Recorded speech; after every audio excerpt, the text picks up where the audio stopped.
2, 1. What the fuck is up, dude? Hey, how's it going, man? It's good to see you. Good to see you too. So we were talking before we started rolling and stuff. Those arms, they're great. When they work 95% of the time, they're great. But if you notice, like this one, so there's like a screw thing on the other side of yours. The one off here got stripped super easy, so it broke off. Damn. I've had to take these apart and like rewire and like because there's the XLR that goes inside of it. Yeah. So I had to like redo it and then whatever.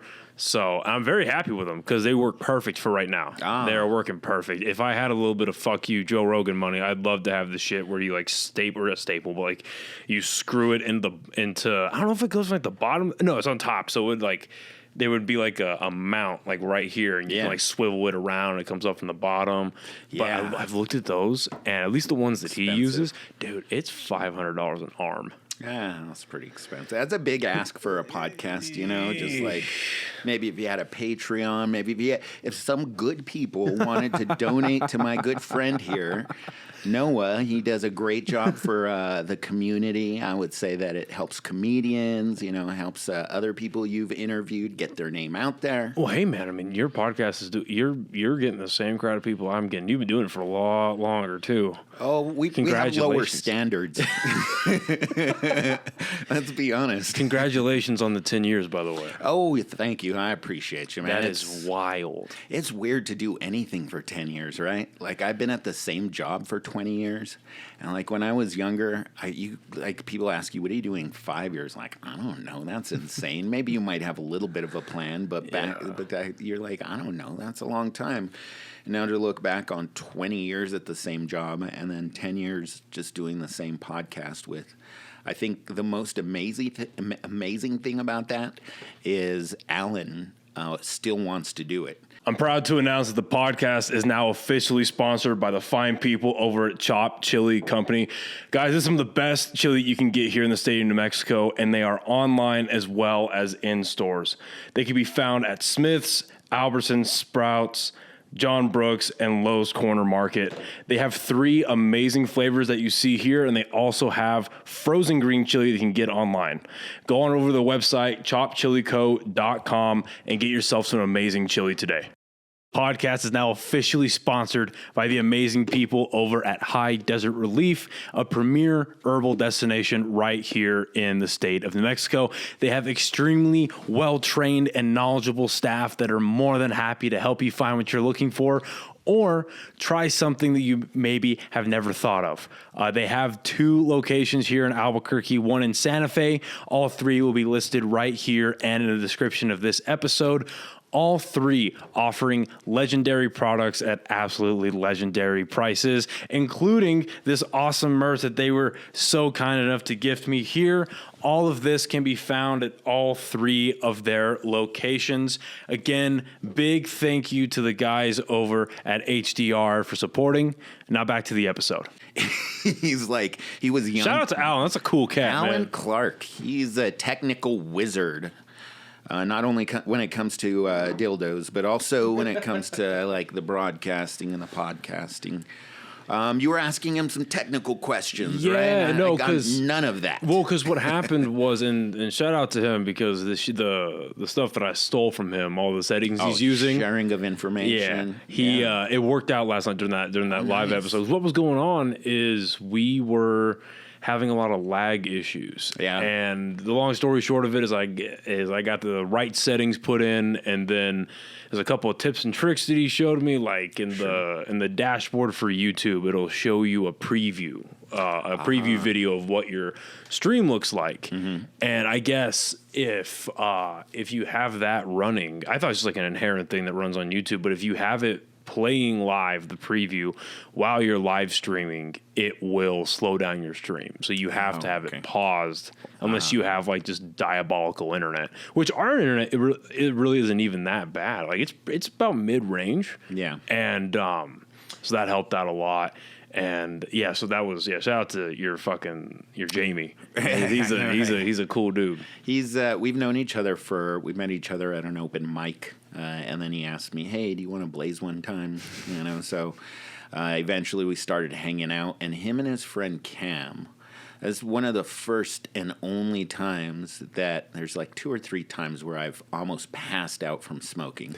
I don't know. Do you imbibe? Is that something you talk about on the show? Oh, yeah. Because, I mean, obviously I couldn't talk about anything like that when I was still in the military. But now that I'm out and it's legal. And you can go into a store and buy something. Yep. Shout out to High Desert Relief, the new sponsor of the podcast. Nice. That's cool, dude. They've been super nice to me. And, yeah, it's like I have gotten some of the best sleep of my life. And because my tolerance is so fucking low. Yeah. I didn't smoke. So now I've got my little pin. I take a couple of hits. I crash the fuck out and I sleep like a baby. Any dreams? Do you still have dreams? No. That's the offset, right? Yeah. Because like even if I remember them. And even if I do, I don't remember exactly. I wake up feeling refreshed. Like that was a rarity anyway, but now it's like 85% of the time. Yeah. Which coming from like 20% is a pretty good win rate, you know what I mean? For sure. And we were talking. Well, okay. Before I ask you that, 10 years of podcasting, you guys meet at an open mic. Did he used to do stand up? He did stand up. I feel that maybe he didn't do it as long as you might need to do it, as often as you might need to do it to get really precise. But you could look at how long I've been doing it, which is over 10 years, and you're like, you should be better, John. You should be higher on the totem pole. You had a joke, and I don't know if it was something you actually wrote or if it was like a tag you had on the spot. I probably stole it. But no, what was it? That never happens in Albuquerque. But I think it was at Lizard Tail, and you were telling a joke, and someone in the crowd said something, and you replied with, "This is the face of Albuquerque." Oh, yeah. And I just about pissed myself. I was laughing so fucking hard. I was like, "Oh my god, that's fucking golden." Did I say the part where my face will steal your car and smoke meth in it? Mm-hmm. Okay. Yeah, that's fucking. So that, and then. Your joke where it ends with you falling on the floor, you're saying Shakespeare. That's just fucking... Oh, et tu, Brutai. Yeah, fucking great, man. What I think he actually said was, then fall now, Caesar, and then he, like, covered Julius Caesar. He covered his head with his toga, and then they just stabbed him repeatedly. But the story goes is that the true story is that he was so ashamed of being killed in public that he just pulled his... It was like, just kill me, just don't... It's like, I feel like, and I'm working on kind of like a bit on this. I just haven't figured it all the way out, but I'm taking all these 1 and 2 year classes in CNM, basically over the pandemic. It's like, what can I do? And it helped me gain like a new perspective on how connected we all are. Even in society and just on a global scale, almost being like the same organism, like everybody, we're all part of this one large organism. But I had this idea of just taking all the literature classes at CNM. So I started with, taking classes. So I started with a simple math course, which I failed. It's online learning, so I had to, there was a margin of error for that, in addition to mathematics, which I have always been horrible at. Same. So you just, some people, do you have friends who are proficient at it, who like wake up and they're like, they just see numbers form into columns? I don't think any of my friends are that autistic. No, I mean, none of my friends, well, no, one of my buddies, Evan, he's going into nursing school, and he can be proficient at math when he like sets his mind to it, because that was a problem for him in high school as well. But like, if he would only apply it, right? But all of my friends, like, yeah, all of them are in the medical field one way or another, EMT, firefighter, that type of shit, and they've got like. If you put algebra in front of them, I'm not convinced they could do it proficiently. But if you put like, they need however many milligrams of this, or they need like their body weight, like the dosages compared to body weight compared to whatever, like all the algorithmic stuff you need for medicine and for life-saving stuff. Yeah, they're a walking textbook. Like, Yeah. it is just clockwork to these So guys. they have these memorized formulas. They've done it so many times. They're adept at it. Exactly. And I feel some things to do really well, you almost have to walk in it daily. You want to know a book, you have to read it daily. Well, that's a perishable skill. You Yeah. know, like mathematics. That's something you have to consistently work on, or it's just going to fall apart. Yeah, just like anything. I mean, if the more you do it, the more familiar you become with it, more comfortable, the more you can kind of deviate from the basics and find other little things to throw in there. How long did it take you to get comfortable doing the podcast? Or was it something that kind of just came natural in the beginning? Never. Really? I never feel comfortable doing it. Isn't that so weird? I think it's so weird to do something over and over and never feel comfortable. But I almost never feel comfortable doing stand-up, which is weird. But like the podcast, I always have like this crazy thought of like, what am I saying? You're being too glib. You're not being deep enough. People are being bored. So all this stuff is kind of going on in my head while I'm talking to the guest. But at the same time, we have some really, we don't really invite people on that we can't converse with, or that, it's going to be maybe not as entertaining. And we have plenty of friends that I know, a bunch of friends I'd be like, hey, come on the podcast. But they don't have great interests in a lot of things that would be relatable, or they're not just good at conversation sometimes. I was going to say, I feel like you could be one of the most, well, I don't know if that's possible, but okay, so let's say you are just one of the most standard routine, everyday guy. You wake up 9 to 5, come home to either like your place, you come home to a family, whatever you're doing, and you rinse and repeat 5 days a week. You have your weekend luxuries, and then you go through that routine.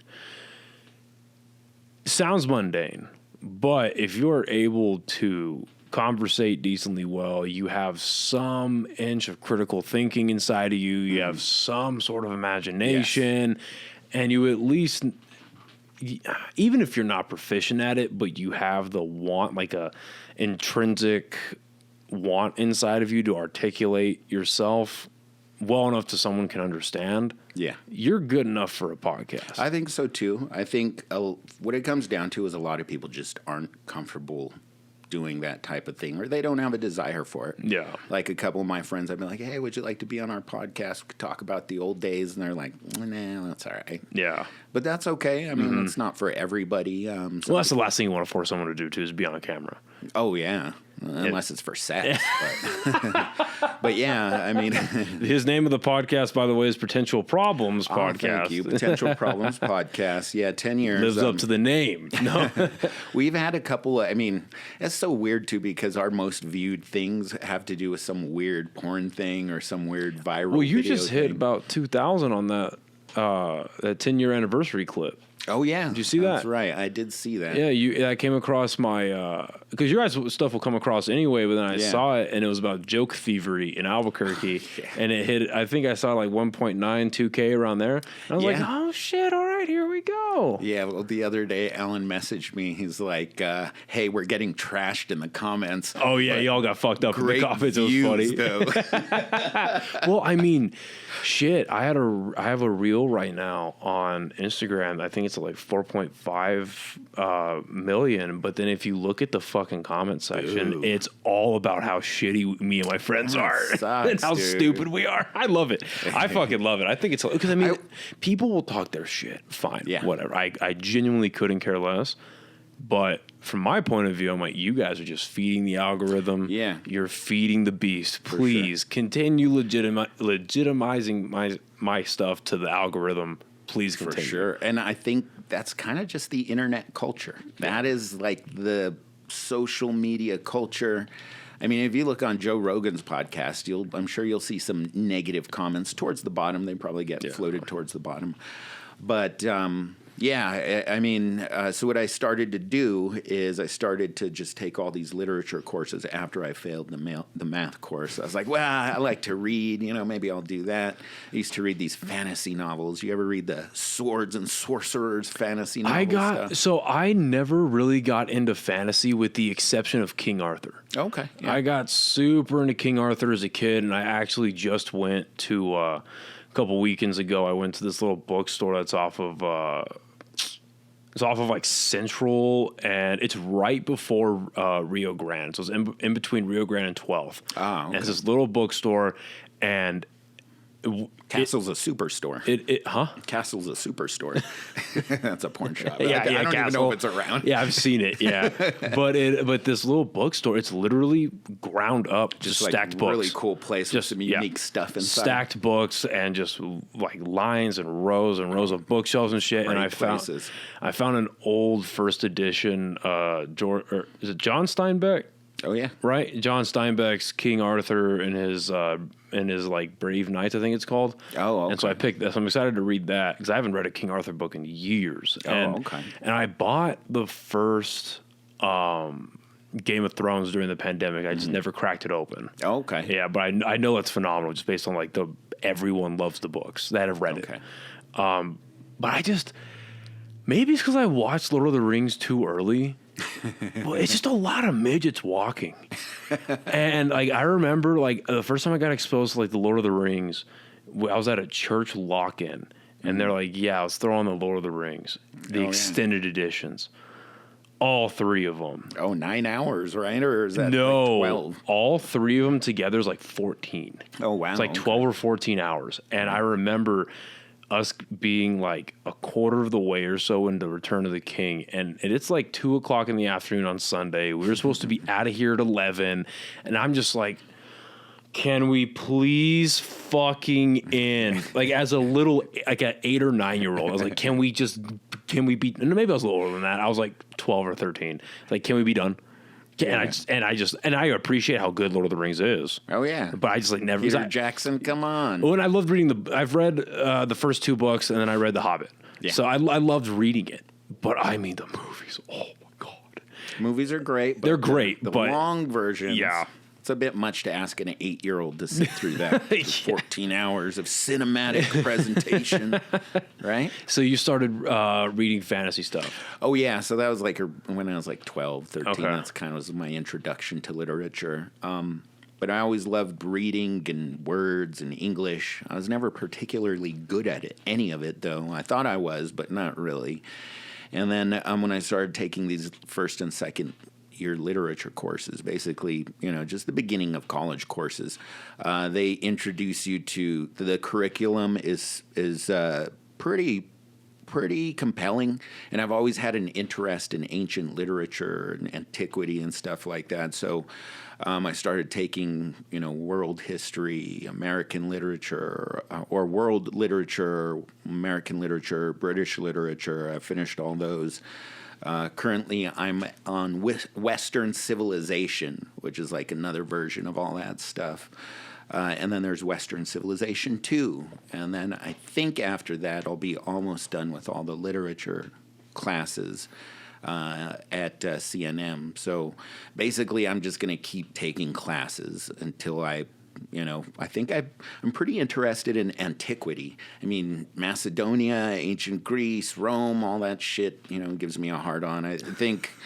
I mean, we all have a connection to it. Yeah. If you look at civilization now, it's just the same thing repeating itself, population getting big, cities, government, corrupt government, the rise, the fall, starts all over again, over and over. And I want to continue down this path, but I have to ask, like, because a big part of your life is speaking, right? Mm-hmm. You do at least an hour a week on a podcast live. Yeah. Live. Not that this podcast is ever edited, but, like, pre-recording, you can always take out things you might not like and that kind of stuff. But with a live podcast, unless you delete the whole bitch, it's out there. Yeah. Right? It is out there. And then you also do stand-up comedy. You're a stand-up comedian. Sure, yeah. So do you feel like after taking during these courses, and now that you've been taking them for so long, you've taken quite a few, have you noticed that it's expanded your vernacular? It's expanded the way that you see things, the way that you write, the way that you speak to people? Yeah. I mean, I took a couple of fiction writing classes and That really showed me how to structure different things, like how to structure a script. And that's another thing that unless you do it very often, it recedes to the back of your memory. But when you're in the middle of it, you're like, whoa, this is fascinating. Like, this is a completely different art that people don't talk about a whole lot, is script writing. And if you get good at it and you know the right people and you get really lucky, you can probably make a good living or make some decent side cash here and there. Well, and I wish I wish I had more time to do it more, because that's something I got into a lot during the pandemic. So I started going to film school for a little bit at UNM, but the Army and all of their wisdom decided to cut the funding. So I was like, I guess I'm not going to use the Army's money. And the funny way that universities work out is if you're in debt with them, you can't re-enroll. Oh yeah. So, I'm still in that battle. But because I wanted to go to film school to be a director and then learn screenwriting as well. Sure. Yeah. And I started doing stuff like, I wasn't like writing full on stuff. I was writing okay, I figure I'm not going to sit down and write a full movie. I'm not even going to write a short film. I'm just going to write a scene. What's a scene that I would like to see, or what's a scene I thought I could like I love the movie, but I always thought that if I really put my mind to it and I had a lot of skill to back it up, I could make the Joker movie with Joaquin Phoenix. I know I can make it better. And I love that movie. Yeah. But there's just so much lacking in it. And so I would sit down like, okay, well, what would this interaction be like, or what should have been there? And I would start there and kind of just go from there. It's like a sidestep from fan fiction. But I really loved the act of doing it, and then after seeing it, it's like, oh shit, this actually looks like it's got the right font, it's got the right style. It's like, oh shit, this kind of looks like a screen. What the fuck? So that kind of stuff. So I understand that completely. Yeah, it's a lot of fun. I think you should do it. You should just continue to do it, even if you're not shopping it to someone. I mean, you're just going to get better and better at it, and then one day someone will be like, "Holy shit, you wrote this? This is the greatest porno I've ever read." But but a lot of my time, I still need to dedicate more time to it. But any writing time that I do have just goes right back into stand up. Oh well, that's good too. And I find that a lot more fulfilling because of the immediate return on investment. You know what I mean? Yeah, definitely get your rocks off on stage, right? Oh, dude. Or you get blue balls and you're like, damn, next time I'm gonna do this joke. Oh, and that's why I love seeing the comedy scene grow right now. Oh, because there's so much more. Many comedians. There's so much more comedians. There's more opportunity for open mics to open up and start stuff. But before we get into that, back to repeating history, right? Yeah. So, in your opinion, this is a very open-ended question, and I get that. But in your opinion, is it ever possible for humans to form a government and it doesn't go corrupt? And the definition of government is subjective, of course, because it could be the government of an organization, of a company, right? Or like a government of a household and shit like that, right? Is it ever possible let's even broaden that out.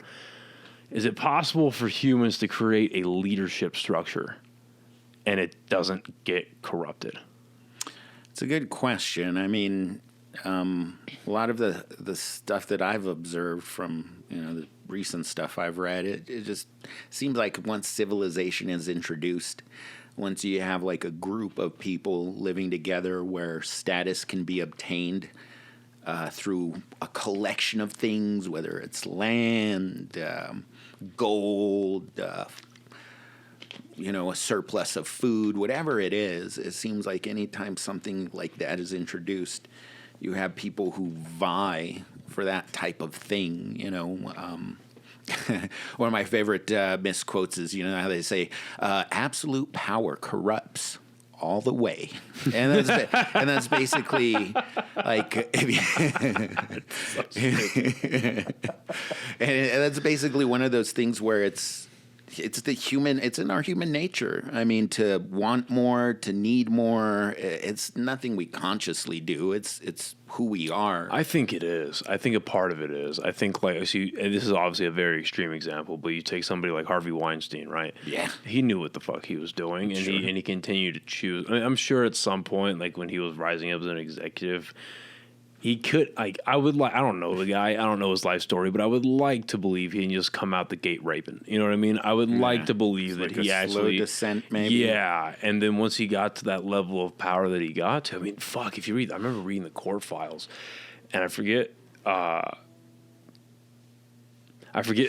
I love. That's what I love about doing this sometimes, because this is definitely the most sound friendly room that I've done the podcast in, but even then, right? Not the thickest walls, not the thickest windows. You'll hear Alan's dog barking on a number of our episodes. That's why she's kind of like the mascot, you know. But you know, I remember reading the court files, and there was an actress that had went and testified, and she had said that there was an instance where Harvey had told her to go up to the hotel room. He was in a robe. Oh, he drops the robe, and his dick is so fucked up from necrosis that she thought he was trans and that he was in the middle of transitioning. I am not making this. I remember reading it, and then it was all fucked up, and he had to inject something to get a hard on. So the motherfucker can't even get physically turned on. He had to take some kind of medicine. So that's how you know, like, yeah, does that mean he's not attracted to women anymore? Of course not. But that, to me, the way I digest that is that it was more of a power thing than it was a sexual arousal, that type of shit. It was all about the power he knew he could exercise over people. Impotent. Because he couldn't, because his dick was all mangled, you know. I don't know if you ever heard about Liberace's dick. No, I have not.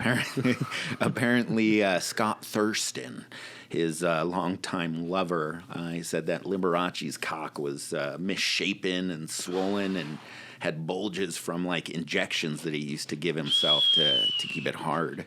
So I guess, I don't know if it's like the same thing or if maybe he just abused his genitals too much, old Weinstein. But it's clearly like he was impotent. His penis was laughable. So he's like, I'm belly fat. Wield this power, this movie power that I have. That's why his dick had necrosis. It was struggling to breathe more often than not. It was buried under a fupa, okay? Men have fupas too, right? Is that a thing? It's a fupa with a couple of uses, the fatter upper pussy area. Penis area. And that's one of those weird, an example of corruption by power, and the slower, you know, the more he descended into it. Well, you even see, like, and you hear about, even today, about households where, like, and personally, I have more traditional views anyway. Like, I would love to get so much money that if the time ever came that I got married, that my wife didn't have to work. And that's not from a place of misogyny. It's from a place of, I'd imagine that she would like being home more than she would chasing some fucking career. Maybe she not. Only has to have 6 kids. I mean, come on, we're not asking anything out of the ordinary. But you know what I mean? Like, I would love to be able to do that if that ever came. And real quick, just to interject, I asked my significant other, hey, if I had enough money, would you just want to chill out? She's like, fuck yeah. Not everybody's down with that, but a lot of people would be. Would you be if your wife stumbled into a lucrative career or investment or something? She's like, I'm the moneymaker. You could stay home and do your little podcasting. You know what? If it meant that I got, so I think there's a different answer. Well, because humans want to create anyway. Mm-hmm. And what I'm about to say comes off as very misogynistic, but this is really, so I really believe this. And this is a blanket statement, generally speaking, right? So so in that scenario, if I had a wife and my wife was balling out of control, millions of dollars a year, big OnlyFans account. It's like I make millions off of this. But she's some fucking CEO or she's some big whatever is bringing in millions of dollars. And I got that proposition. Would it take me out of corporate America? In a heartbeat. Would it stop me from working? Definitely not. Okay, like working creatively, creatively. I would be dedicating all my fucking time to doing this, to doing stand up. Plus, you would have more resources to have more experiences. Exactly. Like, hey, babe, let's go to Hawaii. Let's go to Europe. Let's go do this for a few weeks. It wouldn't stop me, and I think that's just because most men have a desire to create, to build, and eventually go out and conquer something, right? Sure. Go out and dominate in something. You should want to be the best at something. Yeah. You know what I mean? And I know that some people aren't wired that way, and that's fine. That's not a knock on anyone else. But like, I feel like in most men that I talk to, both on and off this, it's like, yeah, I would like to be the best. Like, and I feel like society kind of tries to suppress that a little bit. It was like, no, you should be okay with mediocrity. You should be okay with where you're at. Learn to be content with where you are. And there's some truth to that, right? Sure. Because comparison's the thief of joy. Mm-hmm. But that doesn't mean that your personal drive should be completely taken away from you. That you don't have the desire to want to do better for yourself and for those around you. If you do have friends you care about, family, whatever, right? Well, real quick is that's an interesting point too, because one of my big, I guess, fascinations with antiquity is Stoicism. You're probably a fan too. Yeah. You know, most logical thinking people are. And that's an example of Marcus Aurelius's Stoicism. Is accept your role, you know, and be happy in that. I believe there was someone who's a little bit more hardcore about it. I forget who it was, but it's basically one of those things where, hey, if you're a peasant, be happy with being a peasant. Be the best peasant you can be. And so I think there's a little bit of a trap in some of that. But overall, you know, accepting your position in life and then having a desire to elevate, you know. Yeah, I think the common denominator between those two things you just brought up is ownership, right? Mm. You should take, I mean, because if you have two options, let's say you have a shitty dead-end job that you hate, and you have two options. You can either acknowledge that you hate it so much and you live in that despair and that anger where it's like, oh, I should have done better, I should have done this, I should have whatever, like why isn't this going well enough? Why can't I? Why shouldn't this? Why couldn't, you know, all that type of stuff, the endless negative thought loop. Find something to do about it. Exactly. Or the other option is like, okay, I fucking hate my job. It pays all right. It pays the bills, but I fucking hate my job. Mm-hmm. I need to find out a way so acknowledge that and then find a way to do better. And then find a way and find a way to take pride in what you're doing. Like if all you do all day and you hate it, because there's people that bake bread and they fucking love it. That's all they want to do is bake and make fucking bread and other food or pastries or whatever the fuck. And they take pride in that and they turn it into an art form. Yeah. And they excel. If all you do in life is bake bread, and you hate it, find something to take pride in that art. And I have no idea how to fucking make bread, so I can't bring up examples. But whatever, if there's 5 steps making a great loaf of bread, and you hate 4 of those steps, try to learn to love number 3. Yeah, I feel like you're giving this speech directly to my ex-girlfriend's vagina. No, you are right. You know what I mean? Like, there's always a better option, and I get that there are shitty life circumstances that I've never been subjected to. I understand that.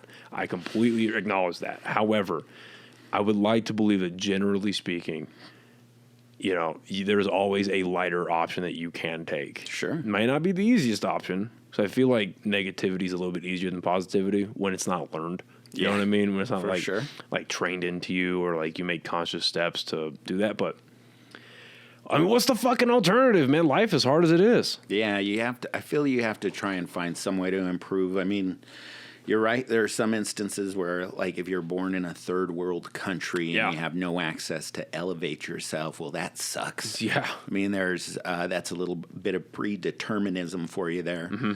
But if you're in a position like you or I are, where you had the opportunity to serve in the military and, you know, have experiences and do other things because of that. And I've had an opportunity to work 20 years in a day job, which has allowed me these extra time to pursue these creative endeavors, podcasting or just stand-up, whatever it is, just taking classes. Well, I think it's good that we're taking advantage of those opportunities because there are a lot of people who do not have those opportunities. So if anything, it should make you feel... without beating yourself up, should make you feel a certain responsibility that you have access to all this stuff in your life And you should find something to do to make things better, make yourself better, find something that you can pursue, you know? Well, because I generally like my job, but there are some days, especially this past couple of weeks, where I'm just like, what the fuck? I work with morons. What the fuck is going on? Why are you making my life harder? What's going on? You know, that type of shit. But then, and that leads to me slacking off a little bit, right? And then I'm like, okay, but guess what? I have no right to this job, and they can fire me whenever they would like to. True. So therefore, I'm going to do everything in my power to not, because this, like you just said, this job allows me to do all of this. The moment I lose that job, it throws everything up into the Could air. I still do the podcast? Yes, but I'm going to have this underlying worry of, fuck, I'm unemployed. And so that's going to take away my ability to have good conversations and to have fun at the end of the day, right? But then it's like, well, am I going to spend the next 1 to 3 hours doing a podcast, or should I be spending the next all of eternity until I find another job in getting a job? So that I can then parlay it into these more creative. Exactly. Yeah. What got you into stand-up? Because I feel like and not that you and I have had, because we haven't had extended conversations in general, but just the way you carry yourself, I feel like you have a different perspective on stand-up than other comedians in this city. I don't know why you strike me that way, but you strike me that way. How long have you been? So you've been doing stand-up for how long? 15 or 16 years. Okay. Since 2007, so maybe almost 17 in the summer. Damn. I don't know. What? And is that continuous years? Were there any breaks? Were there? Not. I mean, the pandemic was pretty much the break. Yeah. I don't think I understood the art for the first at least 10 years, which is pretty sad to say, but I did have a good time. I formed these connections. I had a bunch of drinks, got a DUI. Albuquerque comedy. I'm a better man now. That's all that matters. Looks away dramatically. There's dramatic pauses I've been working on. But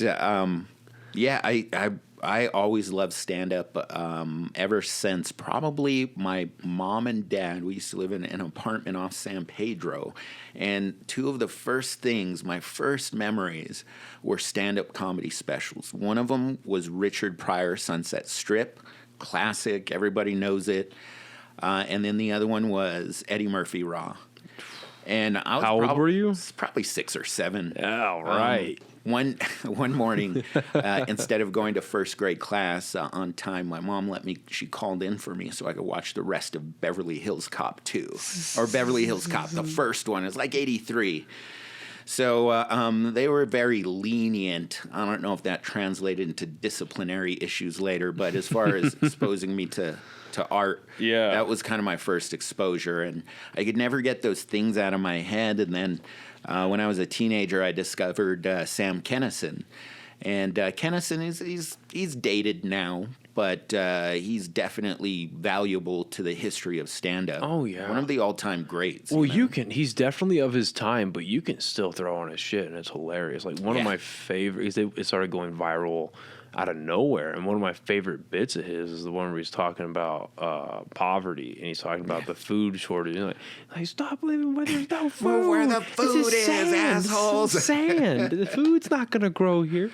But like, and then, that's what 84. Around That's there. like almost a 40-year-old bit that people still think of and quote, and it's a piece of this art that we appreciate. Is it tangible? Maybe you might hear it, like you said on a special, but once you hear it and you think of it, it's this art that's in your head. It's pretty amazing. And you can throw on his stuff prior. You could Dice Clay, even though he was a character. I mean, he still is a character, but like back then, he was very intentionally playing that older greaser or whatever. Did you hear all that stuff about how he used to go out and do an impression of John Travolta? No. And like that was his bit, is he used to do John Travolta impressions, and then Dice Man was a character. Yeah. And he used to do it, here and there, but then it became like everybody's favorite, and so he just leaned into it. Him and Kinison actually used to be friends before they became enemies, and he's the one supposedly who gave Sam the idea about wearing the beret and the overcoat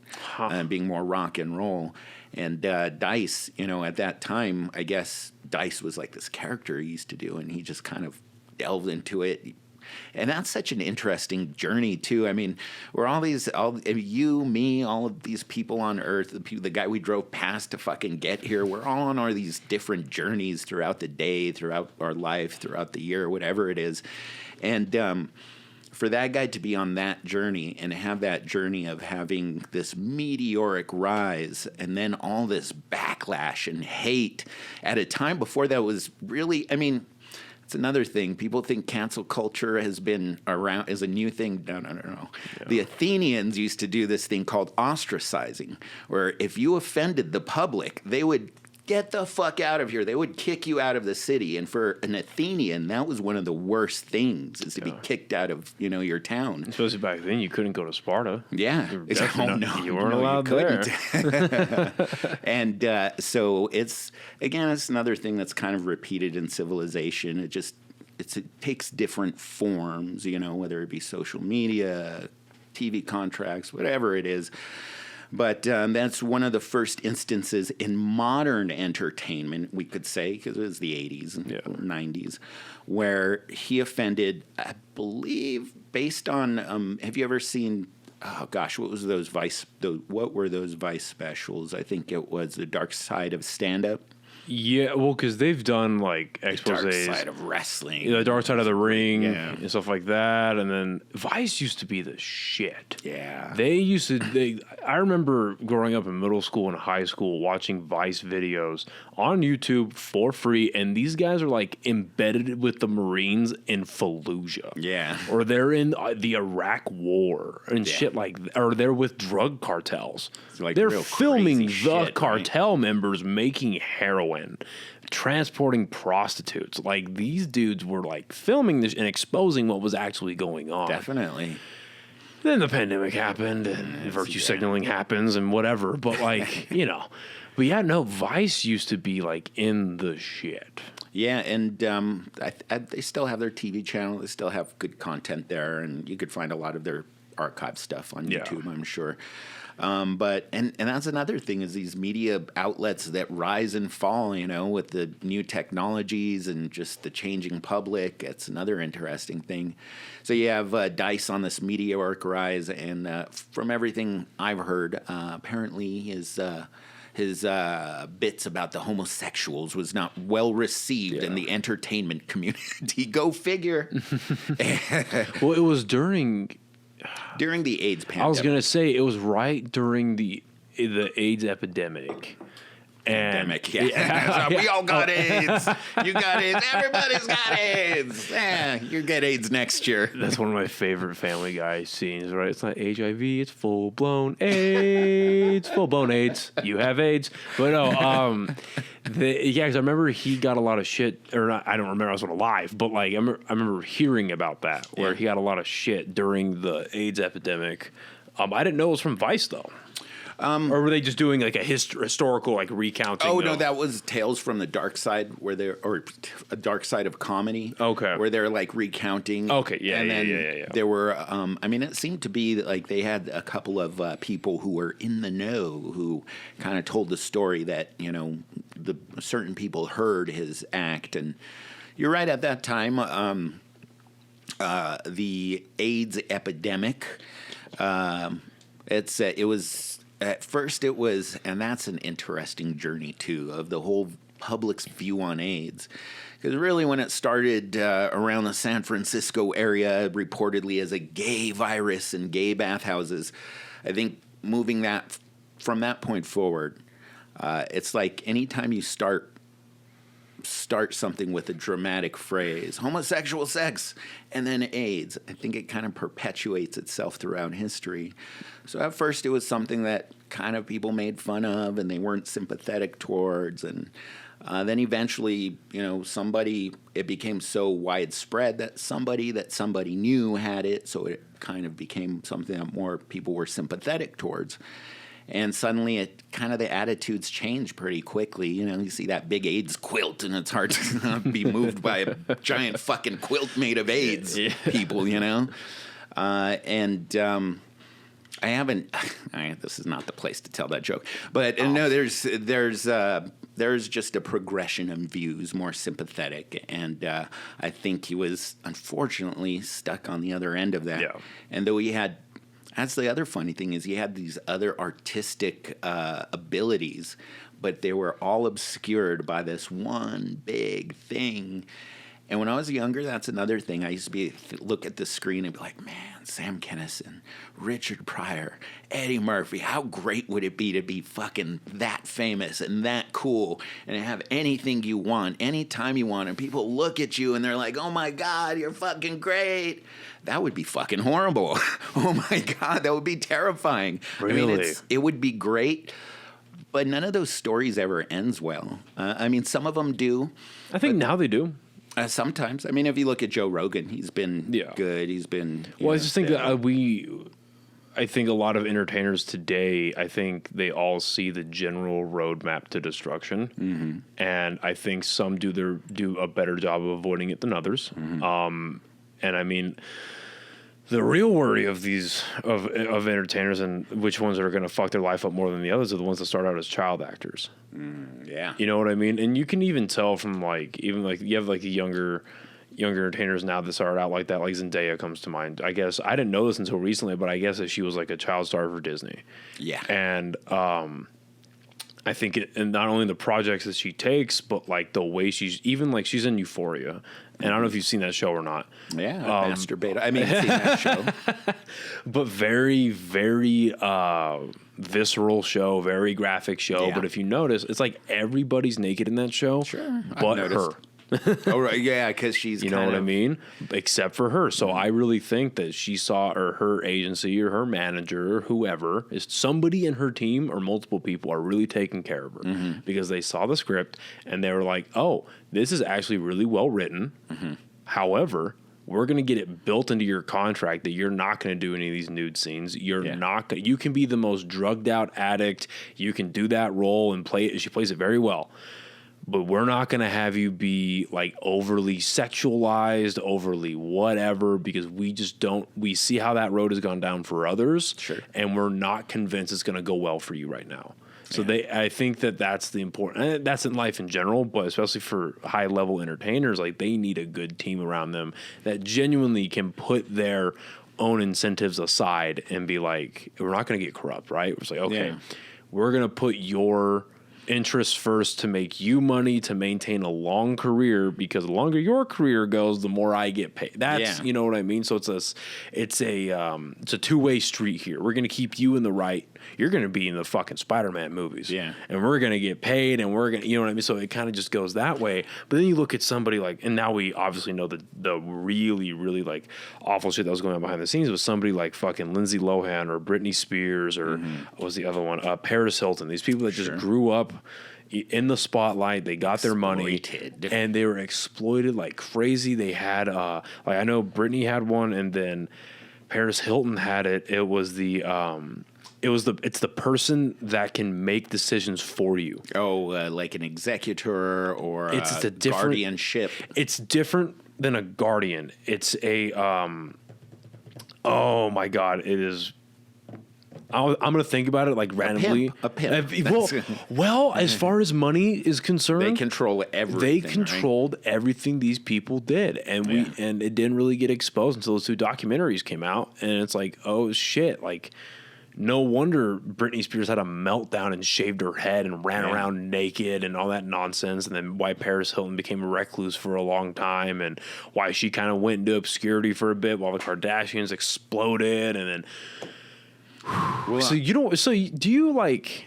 I also feel the counterweight to fame is sanity and keeping touch with reality. I think you can still do that and stay sane.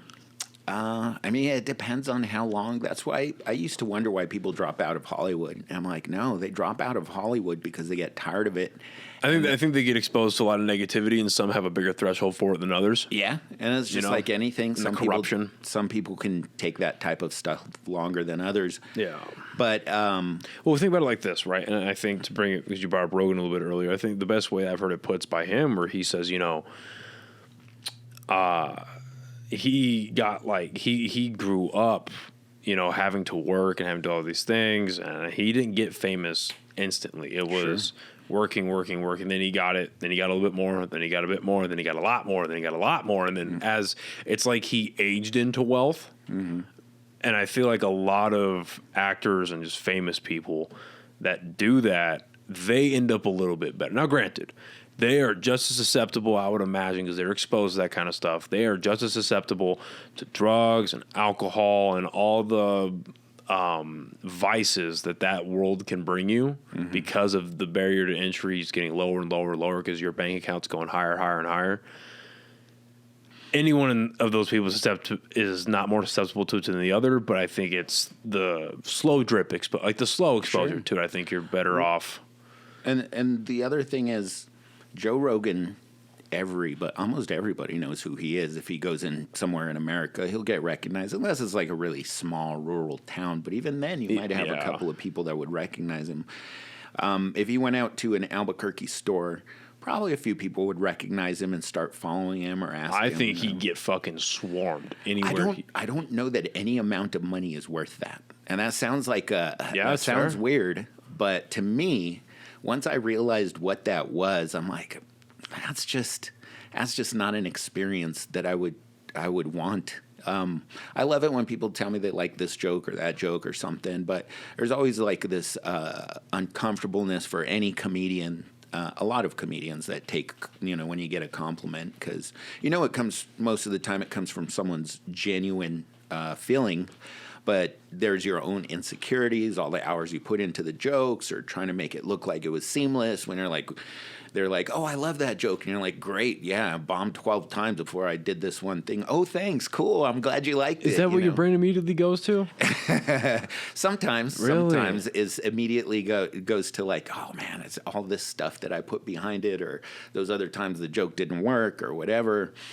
Many instances, not every time. Sometimes, it's like, oh, hey, thanks, and I don't really think much other than that. But most of the time, I'm like, oh, what could I have done better? Or what is I didn't hit this word right or that word right.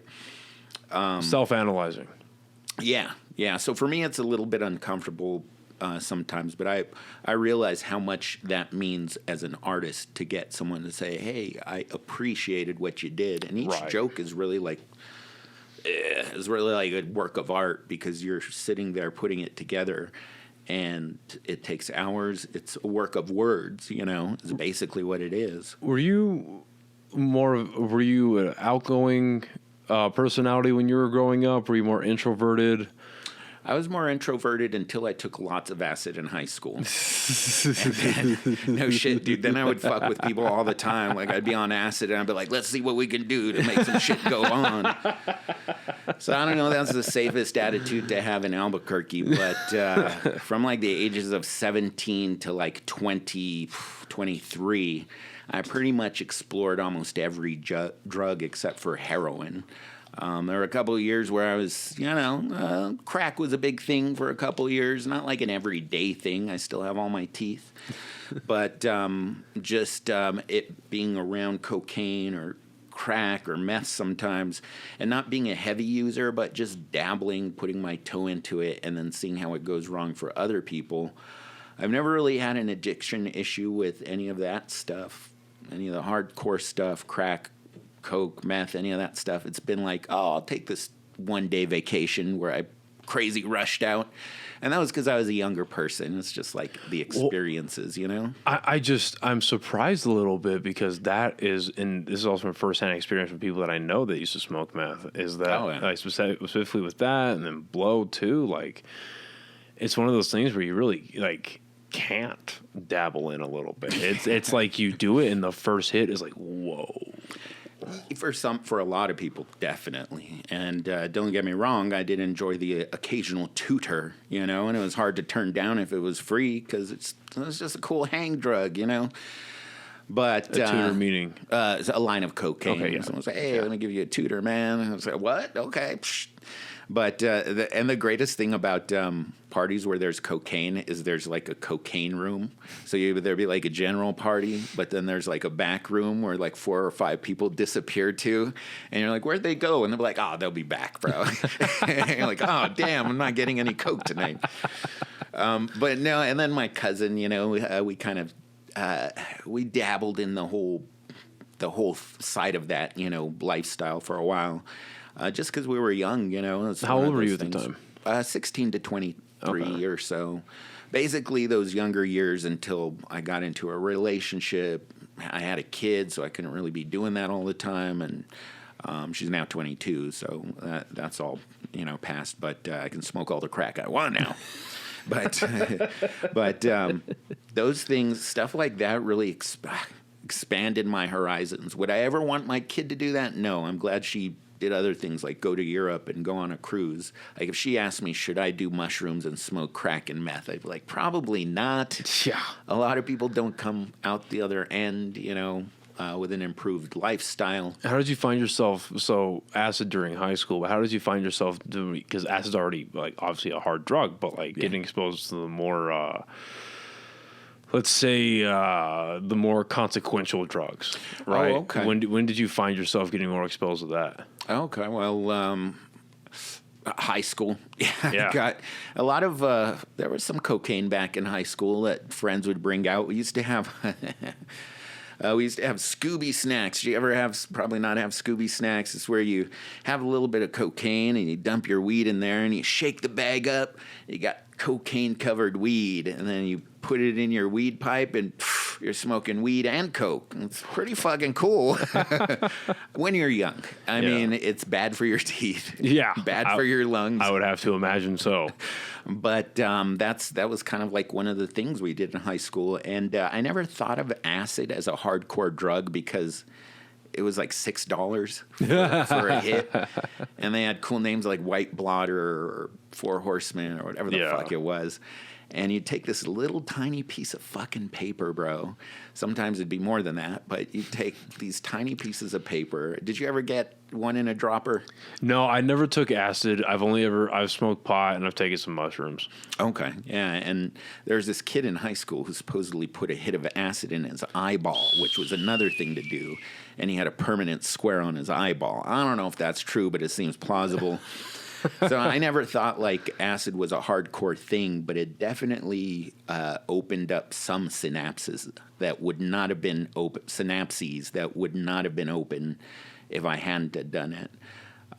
Made me a little irresponsible and maybe not completely in touch with objective reality for a couple of years, meaning just not getting the full experience of the lows and the highs of life, just regular life. Well, you got to imagine that you're doing that while you're, obviously you didn't know it at the time because what fucking 16, 17, 18, 19-year-old does, but I mean at the time your brain's still forming. Sure, yeah. Like I know for a almost absolute certainty that there is some... there are some engines, some pistons in my brain that are not firing due to mushrooms. Oh, because a little too early. Yeah. Well, it's not even. I think it's a bit of that because I tried it for the first time when I was like, about 20.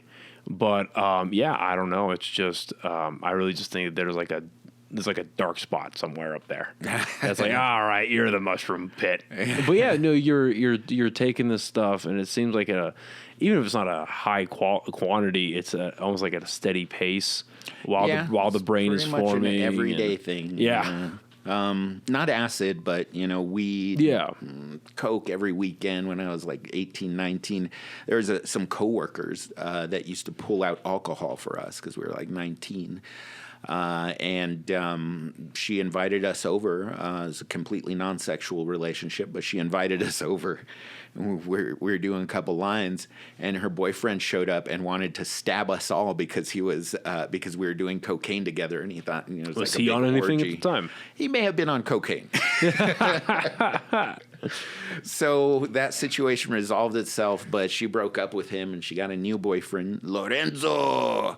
This is in the South Valley. We used to go every weekend. Beautiful place though. And they had a tiny little apartment, and we'd go and we'd chill and we'd blaze and smoke and drink and snort. And it became like a weekend thing. We were weekend warriors, and that lasted for a few years. One night we were really high, And we ran out of firewood to burn in our little fire pit we made in his front yard, no less. And because we were all on cocaine, and we broke all the chairs, we broke the broom, we broke the mop. His wife comes out because she'd passed out. She comes out and she gets very angry because we were almost about to start the outside bench on fire.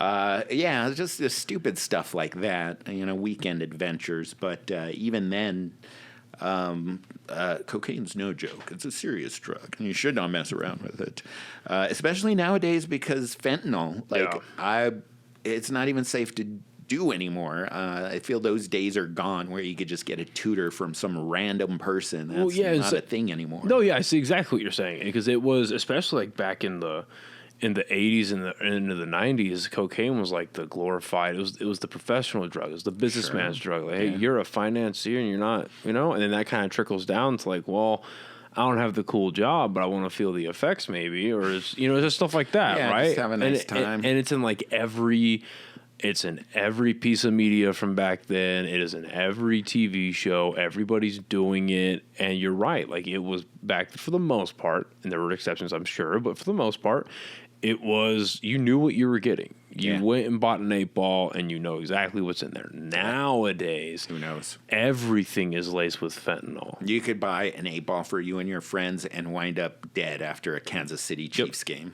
Yep. It happens every single day. Do you think that's what? I think that's what might have happened to those guys in the Kansas City Chiefs fans. What happened? Remember that? How this dude invited his friends over. It was like the second to last game of the season, and they're all Chiefs fans. And it's like, I think him and 3 friends, and they all come over, they hang out, and then 2 days later, like, the girlfriends go to that house to look for their boyfriends because they can't get them on the phone, and they find them dead outside, like all 3 dudes dead outside. So to me, that was like the first thing I thought. I was like, they're probably doing a little coke. I was gonna say, did you read anything about like an autopsy? Anything about like? The last time I read, they said that they did find substances. I haven't checked on that there update. You go. So there you go. That's sad, but man. that's the only way you really, like 3 guys that age all die at the same time. Yeah. So that was my suspicion. And that side of recreational drug taking is, I don't think is a bigger risk nowadays. Oh, for sure. Than it was. Yeah. And so, eventually, that kind of stuff, I was never big into the coke or the meth stuff. I mean, it was a weekend thing, but it was mostly just so you could stay up and drink more beers. My real passion for addiction is marijuana. And that's something that I feel is a big part of my life. Not like a superseding part, but I've been smoking for about 27 years. And that's a long time when you look back on it. But at the same time, I've looked that in the mirror and I'm like, I'm willing to accept that this is something that I could give up if I wanted to. But at this time, and I've taken breaks, like 30 days, 60 days.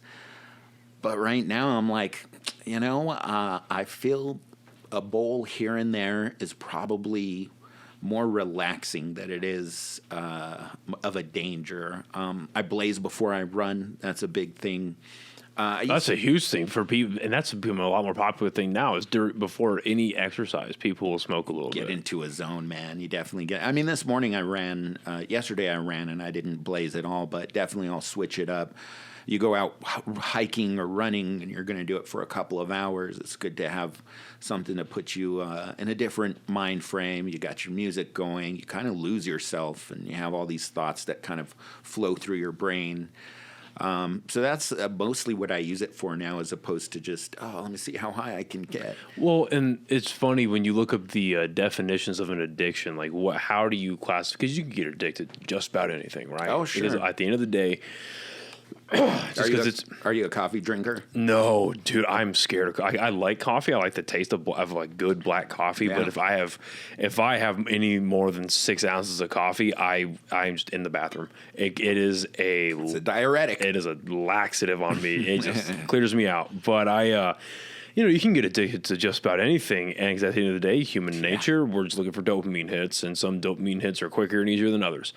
And when you start looking into like, okay, well, what is an addiction? How do you classify that? Like, how do you look for the warning signs? This is becoming addictive. How do you define an addictive personality? All that type of shit.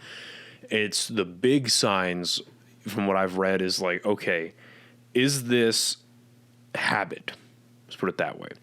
Is this habit starting to impede the major parts of your life? Is it taking away your ability to feed yourself, clothe yourself, bathe yourself, provide for yourself, maintain relationships? Yeah. You know what I mean? And when it starts getting in the way of that, it's like, okay, now you might need to start reassessing, is this an addiction? Is it just a bad habit that you have you need to get out of? Is it a crippling addiction to the point where you can't leave the house? Or if you do leave the house, it's interrupting. Oh, that was the other big one, is that it impedes your daily routines for maintenance. So it's like you can't go to work for a full shift without doing whatever, or you can't, like, because I mean, you hear stories all the time up until they banned drunk driving, where it was like people were drinking on the job no matter what their job was, or they would leave work. Have you ever seen the video where it's fucking, they're interviewing people in their cars about the new laws, the federal laws coming about DUIs, and they're like, this is un-American. This is commie. Tell me what to do. I can't work for 12 hours and have a beer or two on the road.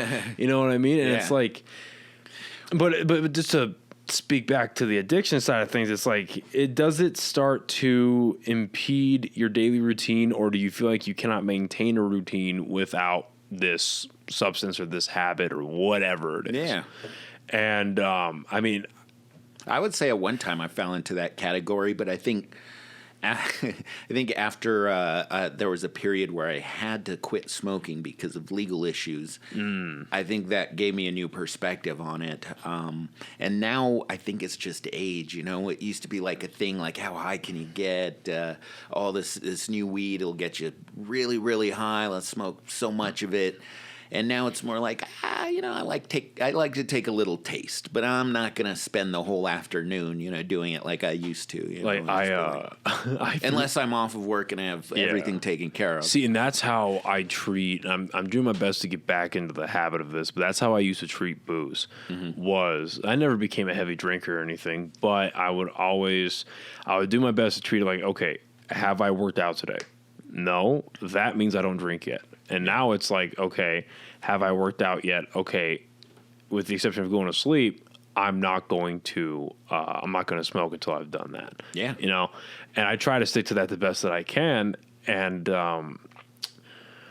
it's good to set those goals and to build to a release. Right. I think that's the natural order of a lot of our human behavior is building tension, stress, discomfort, and then having some sort of release, Willingly doing hard things. Yeah. Right. Willingly doing hard things that benefit you. I think that's a good, I think it's a good essential context of that is choosing to do challenging things that give you a positive outcome is very important. And then having a reward at the end of that obviously is important as well, other than the intrinsic rewards you're going to get from doing the action. But, then you get stuff like I brought up a little bit earlier about, well, I smoke to go to sleep. It's like, could I go to sleep without smoking? Yes.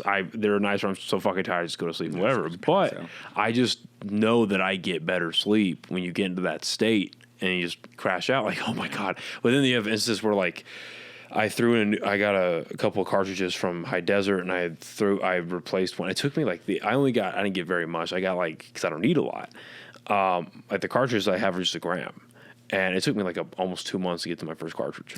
Yeah. That's good. Yeah. And I threw in my next one and this was a couple Mondays ago. I think it was Labor Day or something. And it was 8:30 in the morning, 9 o'clock. I was like, okay, I'm just going to throw it in, try it out. And I was taking hits off of it, but it wouldn't pull properly through the pin. I was like, what the fuck is going on? So I finally get it. And I just take this massive, and I was like, oh, I'm in a different universe right now. Showering was completely revolutionized. I couldn't focus on chores. And they got to the point, that was around 8:30. At about 10:30, 10:40, I was like, okay, I'm going to take a nap and sleep this away, hopefully. I take a nap from 10:45 to 12:30, 12:45, I wake up still stoned. I'm like, what the fuck? This is not normal weed. What? And listen, now I know. Like, okay, this is not a day weed, and this is a one hit and go to bed weed. And it works perfectly because I found the moderation side. But I was like, damn, I had things to do this morning, and now I am just a zombie. Yeah. You know what I mean? And if you're comfortable speaking on it, because I just find, I don't know why, but I've always just found, like, so you've smoked meth before. Oh, yeah. I mean, gosh, it must have been back in the 90s. Yeah. But yeah, I mean, a couple times, there's a couple times we would just stay up at night and be partying, and someone's like, hey, I got this. And I'd be like, sure, why not? Let's try it. What interests me, and obviously now that we're in a post-Breaking Bad and Better Call Saul world, that's like the synonymous thing with Albuquerque. But like back then in the 90s, again, barrier to entry. Was it easier? Like, was it easy? Was it easy to find that? Was it easy to get into that? I mentioned that me and my cousin, we were kind of like my partners in crime.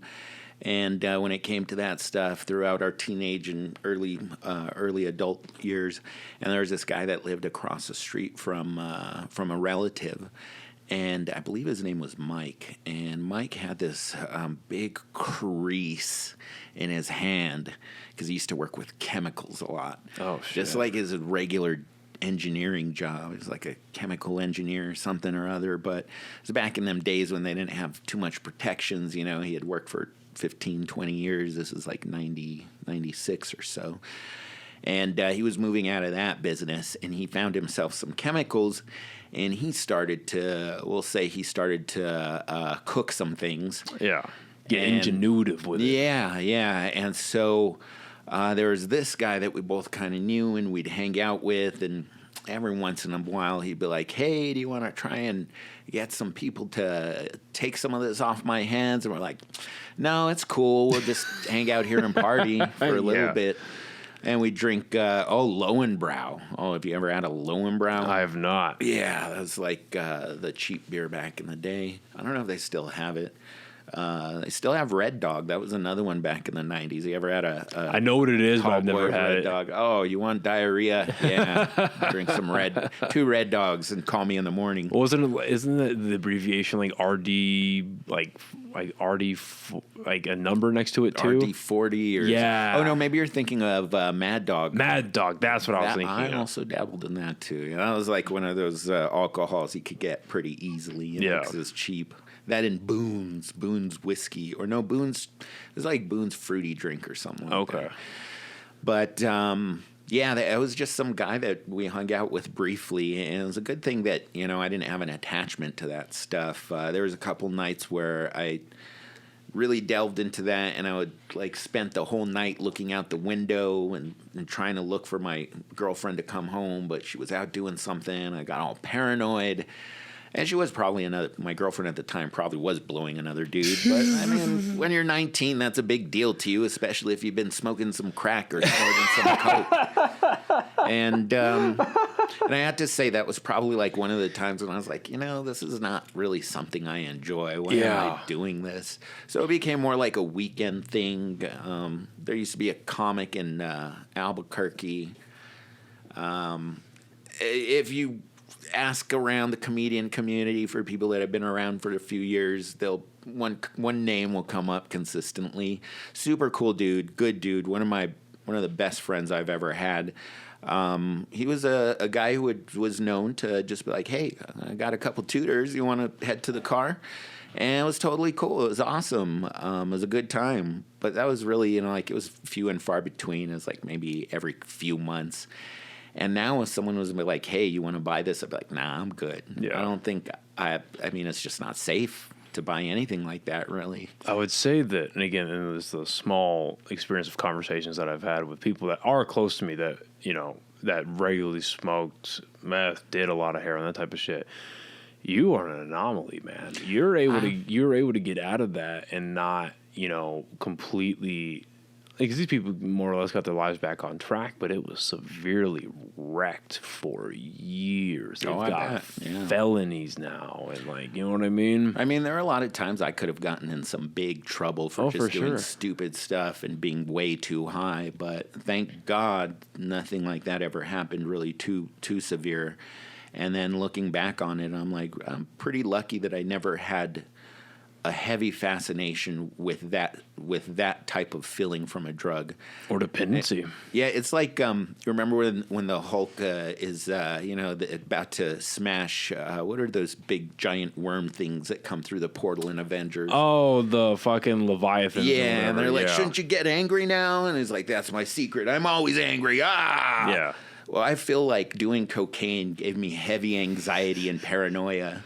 And it's like, well, don't you want to do some coke to get anxious and paranoid? And I'm like, no, that's my secret. I'm always fucking anxious and paranoid. So to do cocaine is like even heightening that experience. And I just didn't enjoy it all the time, especially if there's, if it's not done in a completely positive setting, if it's, you are, doing it at 4 a.m. as the sun comes up.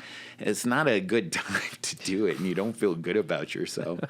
So that's kind of, I mean, I was lucky that, because you're like you said, there are a lot of people who are in the grips of that, and they have a hard time coming out of it. And I was just fortunate. That was never my thing. It becomes a real problem for people, and it just dismantles their life. And I was talking a little earlier about just the signs of addiction, and I mean it'll ruin any routine they have. It ruins and just completely destroys relationships. Have you ever seen The Bad Lieutenant with Harvey Keitel? I know what you're talking about, but I haven't seen it. Oh my God, there's this great part that encapsulates the experience of cocaine addiction, where his mother-in-law, I believe, the whole family is like, you got to stop doing coke. He's like, what? I don't do coke. And it's like this big charade they go through. And then finally it gets so bad that he doesn't give a fuck. And he starts doing lines off of, something in his living room. And his mother-in-law, who used to try and, he used to hide all this shit from everybody, she walks out and she sees him. He looks up at her and he just looks down and keeps doing his lines. And you're like, yeah, it kind of slowly breaks that wall of shame down until the addiction is just like, that's all there is. Well, it's the threshold for what you accept in life, I think. It's like, if you, generally speaking, if you were to take somebody, say on the younger side, let's say between 16, 20, 22 years old, whatever, and they have gotten the same amount of, just say no, don't do it, that kind of stuff, right? Where like all drugs are bad, never touch drugs. And then you tell this kid like, hey, and this is the argument for like gateway drugs and shit. You're like, hey, you want to do some meth? I'm like, no, fuck no. I'm like, okay. Well, maybe a few months later, it's like, hey, you want a beer real quick? Yeah. And I'm not trying to link alcohol to methamphetamine, but it's just the slow exposure and the slow like, oh no, that's not bad. Okay, well, at least it's not as bad as that. At least it's not as bad as, oh, I'll just try it one time. Oh, just whatever. Okay, this is my last time doing it. How many people have done it when they're really drunk? Yeah. And that's their introduction to it. Yeah, that's the scary one, because they obviously aren't in the right state of mind to be doing more substances, let alone be making decisions that are in their best interest. And yeah, that's a really good fucking point. I'm sure it happens more often than not, especially in a place like Albuquerque. And, the thing that amazes me is that my kid has no desire to do any of that. Like I mentioned, from 16 to 22, 23, and even past that, I was drinking a little bit more than probably an average person. And my kid's never had an issue with any of that. So it just kind of goes to show you person to person. It just kind of depends on. Were those conversations, were those had when your kid was growing up? No, she knows I smoke a little bit of weed here and there. She used to know that. What was to say? Let's just say anti-drug conversations. Did you ever have those? Oh yeah, I told her that. Hey, I smoke weed, but I will tell you right now that it's another thing that you're diverting energy to. Yeah. And if you're taking away energy or time from one thing for another thing, you just have to ask yourself, is that something that I want to spend time on? And she might have gotten high a couple of times, but she's never really been the type to like do any of the stuff I did when I was a kid, thank God. Yeah. So it's been an interesting study, and I think she's had a more secure home life probably than I did. Not that mine was horrible or anything. No, but you wanted to provide better. Yeah, definitely. And so I'm glad she hasn't tried to go down that road. But I think for who I was before drugs, as far as like this introverted kid who, not to make it too big a deal, but who might have had some traumatic things here and there, and everybody does when you're a kid, that's what childhood is about sometimes. I think those kind of pushed me into this more, what would you say, introvert thing. And then when I started doing these substances, it was completely the other way. And the older I got, the more I realized how that was kind of, way out of bounds, because it's cool to like have fun in life, but anytime like it affects someone else's life, it's kind of different. It gives you a different perspective on that. And you mentioned that a little bit earlier, that you had a kid and you're in a relationship that forced you to stop all that stuff and really get your shit together. And I think that there was a large amount of responsibility thrusted upon you with both of those things. You're like, all right, it's time to cut the bullshit. And I think, like we were talking a little bit earlier about men needing to go out and like do something, create something, eventually conquer something. I think that once familial responsibilities that, and again, generally speaking, familial responsibilities that men consider important are put upon them. Mm-hmm. It's like, okay, it's time to fucking buckle down. Yeah. And nothing is more important than a partner with a kid. Well, nothing supersedes that family-wise. 16 to 22, that's when your hormones are telling you got to go out there. You got to spread your seed. You got to do something. Like, that's literally what your body is telling you to do, at that age, is to go out and have these experiences. You got to sow your seeds. You got to be out there. And I think the older you get, the more you're like, okay, I've been out there. I've had some experiences. Other people have had more, but I'm pretty satisfied with most of my happy memories. Well, I think a lot of it too is you realize that when you get a little bit older, that those just going out and getting through that phase, it didn't really bring as much happiness as you thought it would. Yeah. And that yellow brick road was not as fun to walk down as people may have advertised it to you. True. You know what I mean? Especially, I remember being in high school and I never had sex in high school because I was a little fucking dork. But, I think we all are. Most of us are, except for like that 1%. But, like I'm in this military boarding school with guys my age up into, 20 years old.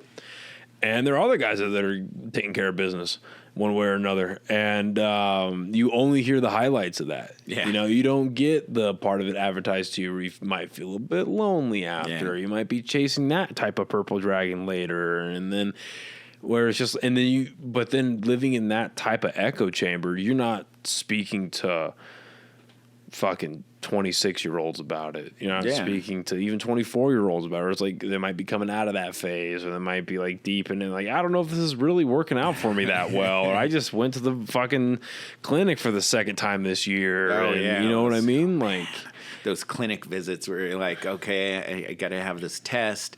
And you're thinking, Chris Rock's got that famous bit where you're thinking of all the questionable pussy that you had up to that point, right? It's like when you're broke as shit. I shouldn't have spent that $12 at Wendy's. Yeah. No. And here's another thing. A lot of the testing nowadays when you're about to have sex, because I'll be the first to admit I've had some unprotected sex, in the heat of the moment, right? And I feel the only and this is because they're good sports, okay? Noah, it's because they're good sports. Most of the time, the only test they want to give you is like, are you good? Are you clean? And you're like, sure, I'm clean. And they're like, okay, good. And then you're in, if you're at a certain point. Yeah. And it's irresponsible, but it's fun. People have been doing it. It's life. It's civilization. And because especially it's scary now, because now we're learning more about STD. Right? We're learning more about these diseases, and it's like, and they stay, and I'm not too sure why, just maybe I haven't researched enough, maybe people don't know generally why, but it appears that symptoms stay dormant longer in women than they do men. Just from what I've read, right? And that's going from everything from like chlamydia to herpes and all these different things where the signs and symptoms can stay dormant in people for longer, women a little bit longer than men. I think it's only about like a few months. Thank God. But more dating options. But but that's a lot of people do that kind of like how you smell your clothes from the day before. It's like, I can wear it today. Fuck it. Yeah. Do that type of sexual sniff test where it's like, you ain't showing nothing. I'm not showing nothing. All right, let's rock and roll. But then once over, and I think it's another. As far as inconvenient truths go, I think that's a rock not a lot of people want to look under. As they see what's really crawling underneath, and it's like, fuck, I probably should go do a testing, or fuck, I shouldn't have sex with this person because of it. If the barrier to entry was this simple, yeah, dude, yeah, I'm not the only one, big dog. My thinking is always like, if she's willing to fuck me at the end of the line, where's everybody else? Oh shit, that's funny. So I do want to talk more comedy with you for a bit before we close out. Let's take a quick break. Let's do it. And we'll be right back. I want to get my tobacco. Awesome. All right. Nice. So I think an argument, truly, I think, and obviously there's a different definition between argue and debate, because arguments are a bit heated. But there's a strict difference between an argument and a fight, a verbal, like a genuine verbal conflict. Like, we can have an argument or something we disagree on, and you have your points, I've got my points. And this could be like in a conversation like this could be like in a relationship, in a family member, whatever, right? Yeah. You can have an argument, but the moment that it starts switching into a fight is when you're like screaming and yelling at each other. You're starting to hurl 4-letter words. You're hurling insults that have no real... insults have no place in an argument or debate anyway, but now you're starting to like attach insults that don't even have context, and you're just and you're bringing some old shit up, and you're hypothesizing about some new shit that hasn't happened yet, and it's just turning into this and I feel like a lot of fights like that really just start becoming this carousel of just bullshit, where you're just going around and around and around, and you're out to hurt each other at that point. It's not constructive. You can't get anything productive done once your octave level has reached a certain decibel, right? You're not getting anything productive done. And that's just how my brain works. Like, the moment I start getting yelled at by somebody, I'm like, because and I have my slip ups where I raise my voice, but I've always been a very loud person. Just naturally like loud voice. And in military school, it can be very good, or it can be very bad. And through negative experiences, I've had to learn that how I naturally speak is already going to be at a certain decibel higher than others. So then where I think I might just be raising my voice comes off as yelling. And if it's yelling, it's more than that. You know what I mean? So now I just get to the point where if I'm getting yelled at, I'm like, all right, I'm just going to take it, wait for this to be over.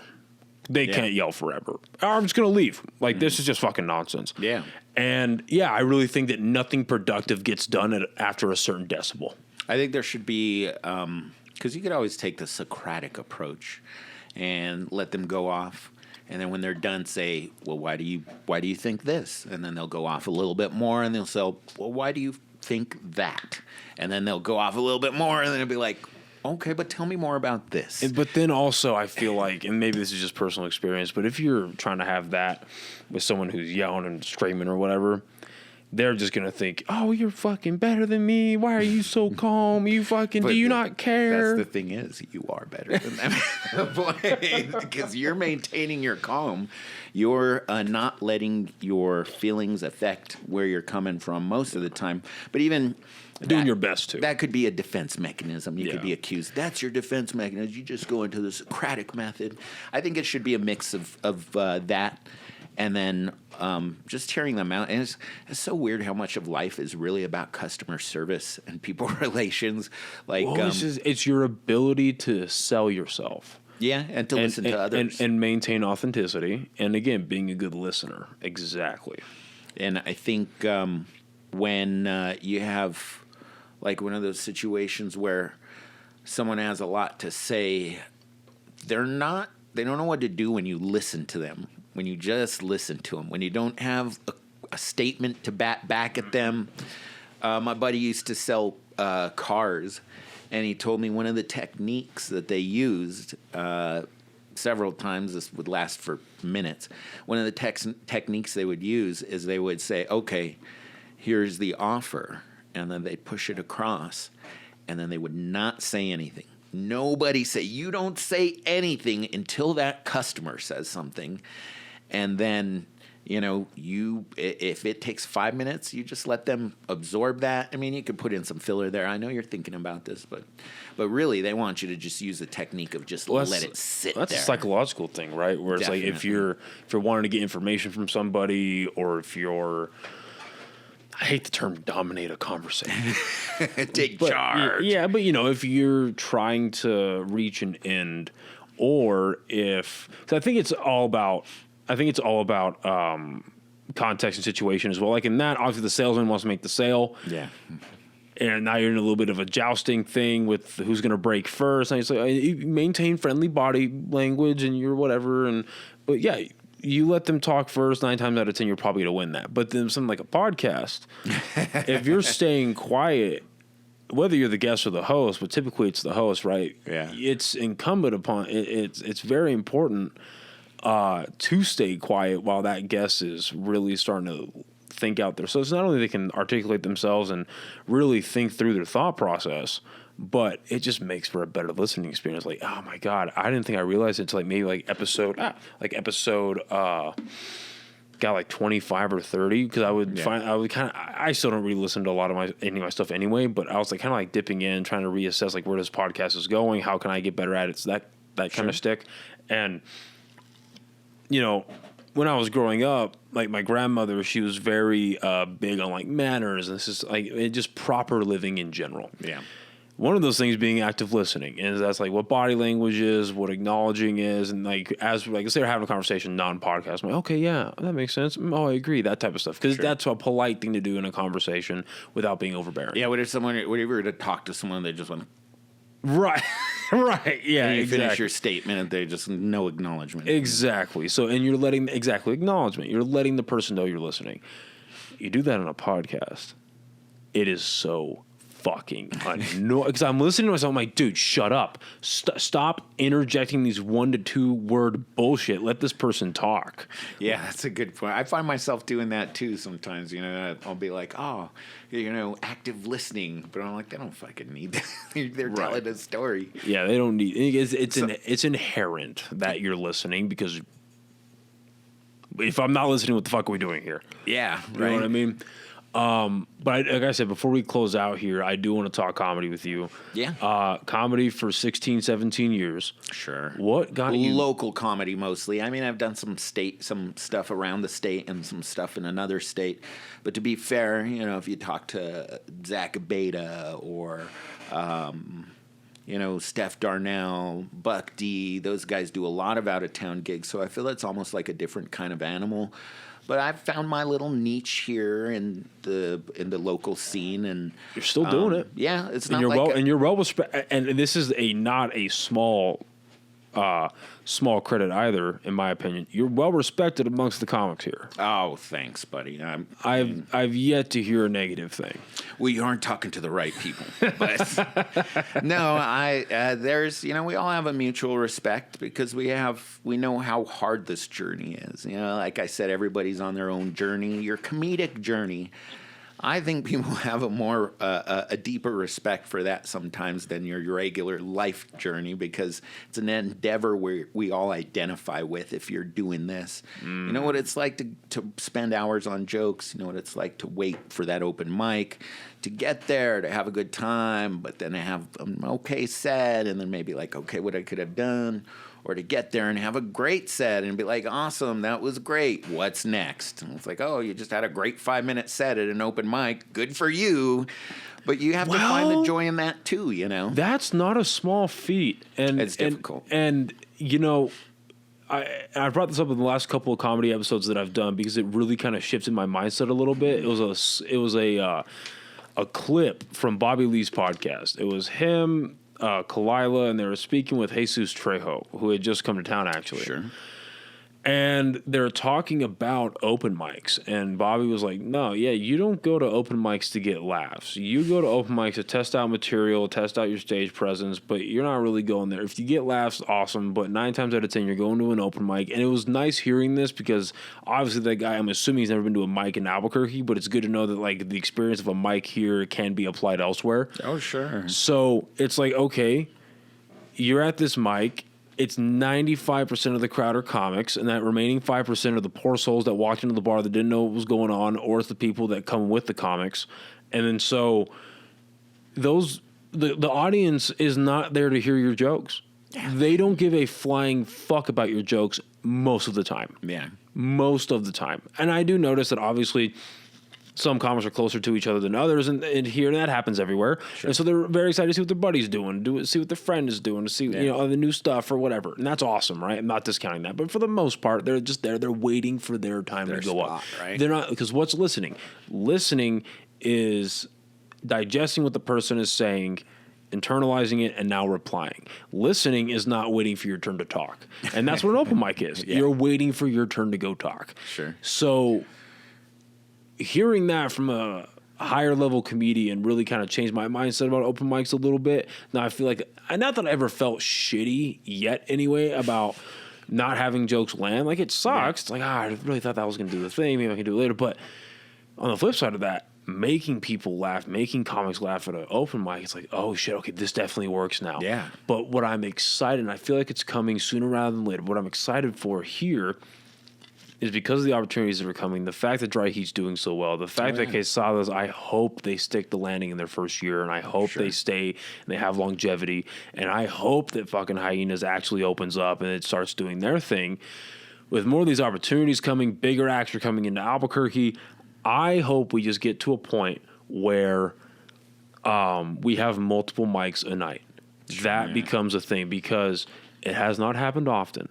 It is a rarity, but there have been times where I'll go to a mic and maybe the whole set does decent, or I just have one joke that cracks, and I'm riding that high, and I'm like, where do I direct this high? Yeah.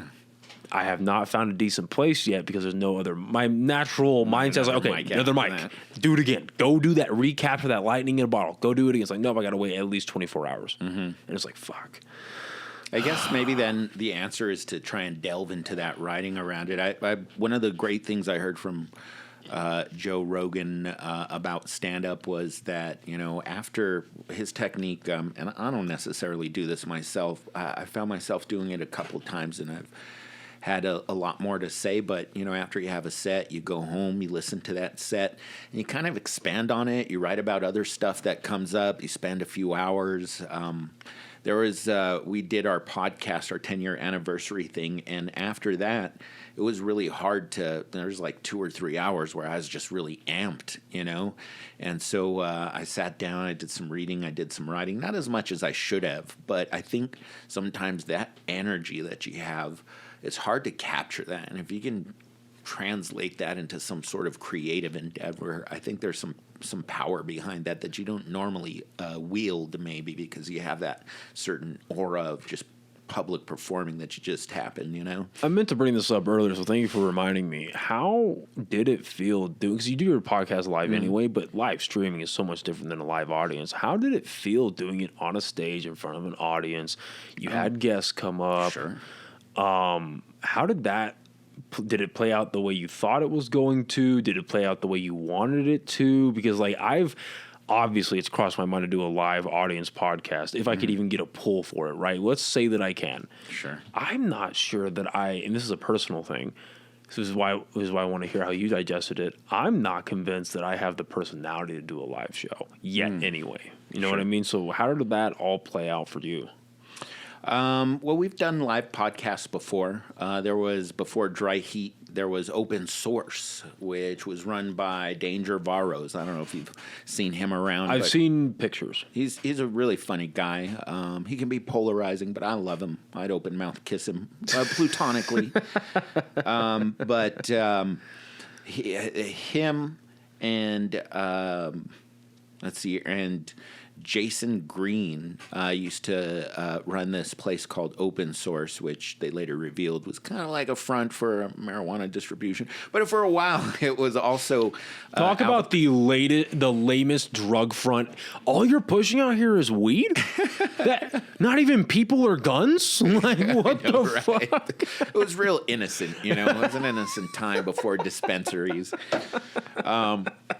So these guys were our friends, and they had Albuquerque's first comedy club in a long time after Laughs. I was going to say this was after Laughs, I would imagine, right? Yeah, that's where I started, by the way. Actually, me, Kurt, there used to be this guy named Matt. He was awesome.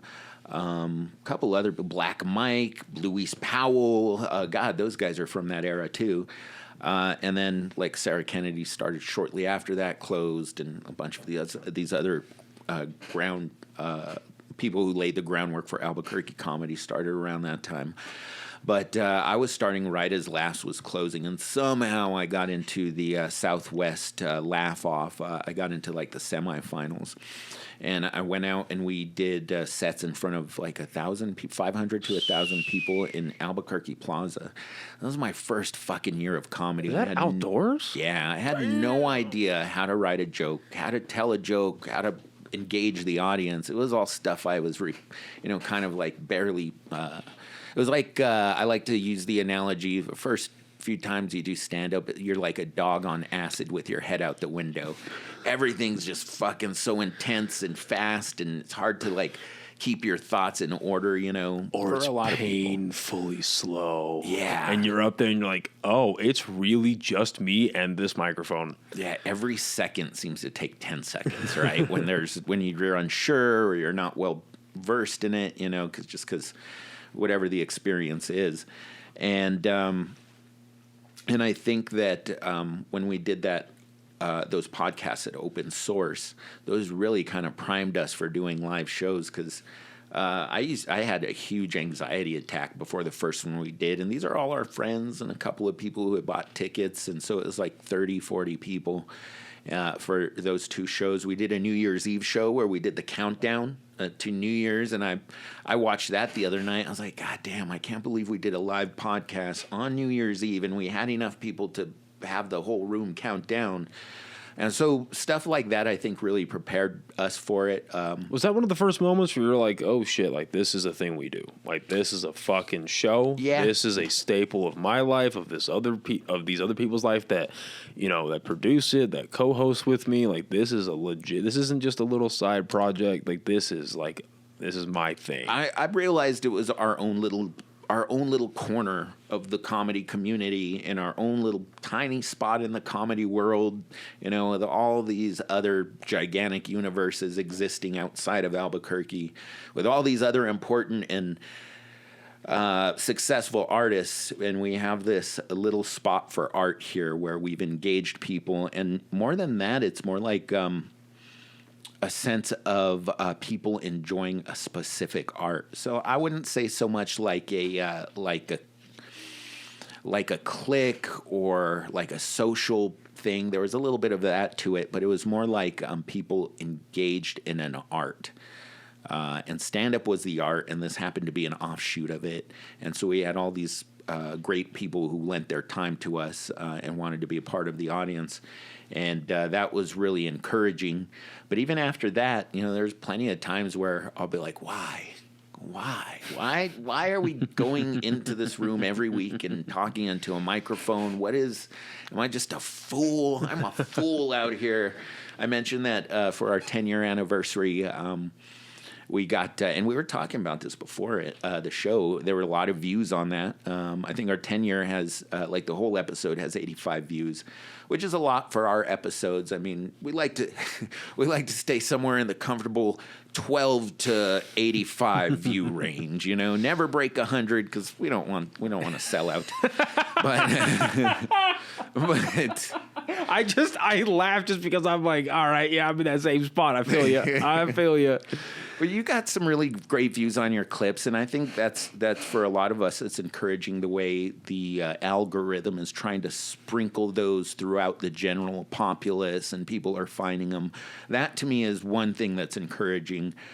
But also, you could get up and have the biggest audience and do this every week and have the most adulation, be well respected, and people suck your dick as soon as you walk outside of the podcast. But if you don't enjoy it, what the fuck is all that worth it? You know, do you enjoy it? Do you like to do it? Do you enjoy this person you hang out with every week? And for me, the answer is yes. We're not making $1 million, but I feel that we're engaging some people, and I've guarantee a lot of people have seen me outside of stand-up because of the podcast. Well, and more importantly, you're engaging each other. Yeah. You're having fun together. That's what, like you just said, at the core of it, that's what matters. Yeah. And that's what makes it entertaining. And you have, like, I really believe that, especially with something like this where it's so, like, there are scripted podcasts, sure, and they have their place and they're successful in their own spectrums and they have their own genres, right? But if you're doing a conversational-based podcast where it's unscripted, you have to be authentic, you have to enjoy it, and the enjoyment has to be real. Yeah. Because after so long, people can't keep bullshitting. Sure. And if they do, like, I'm not saying that a fucking 3-hour, 4 or 5-hour episode can't all be bullshit, because those definitely exist, but, like, they're not exactly entertaining, and it's not exactly going to be bringing people, you know, it's not exactly going to bring people, and if it does bring people, it's not going to retain them. Yeah. It's like, because it's just like, what the fuck is that? And even like the big boys, like Rogan's had that, where like the episode with The Rock got so much criticism. Oh, really? Oh yeah, because it was all flat, and I agree with that. It was fun to watch these guys talk, and it was fun to like watch them talk about the wrestling He stuff. didn't ask about steroids or anything. He right? didn't grill him at all about steroids where he talks about or The Rock being on roids all the time. How can you be that big and you're in your 50s? Well, and you're 50s. when Rogan's talked about him about The Rock being on steroids, never came up once. They never talked about how The Rock pretty much sold out Rogan during the whole cancel thing tried to happen.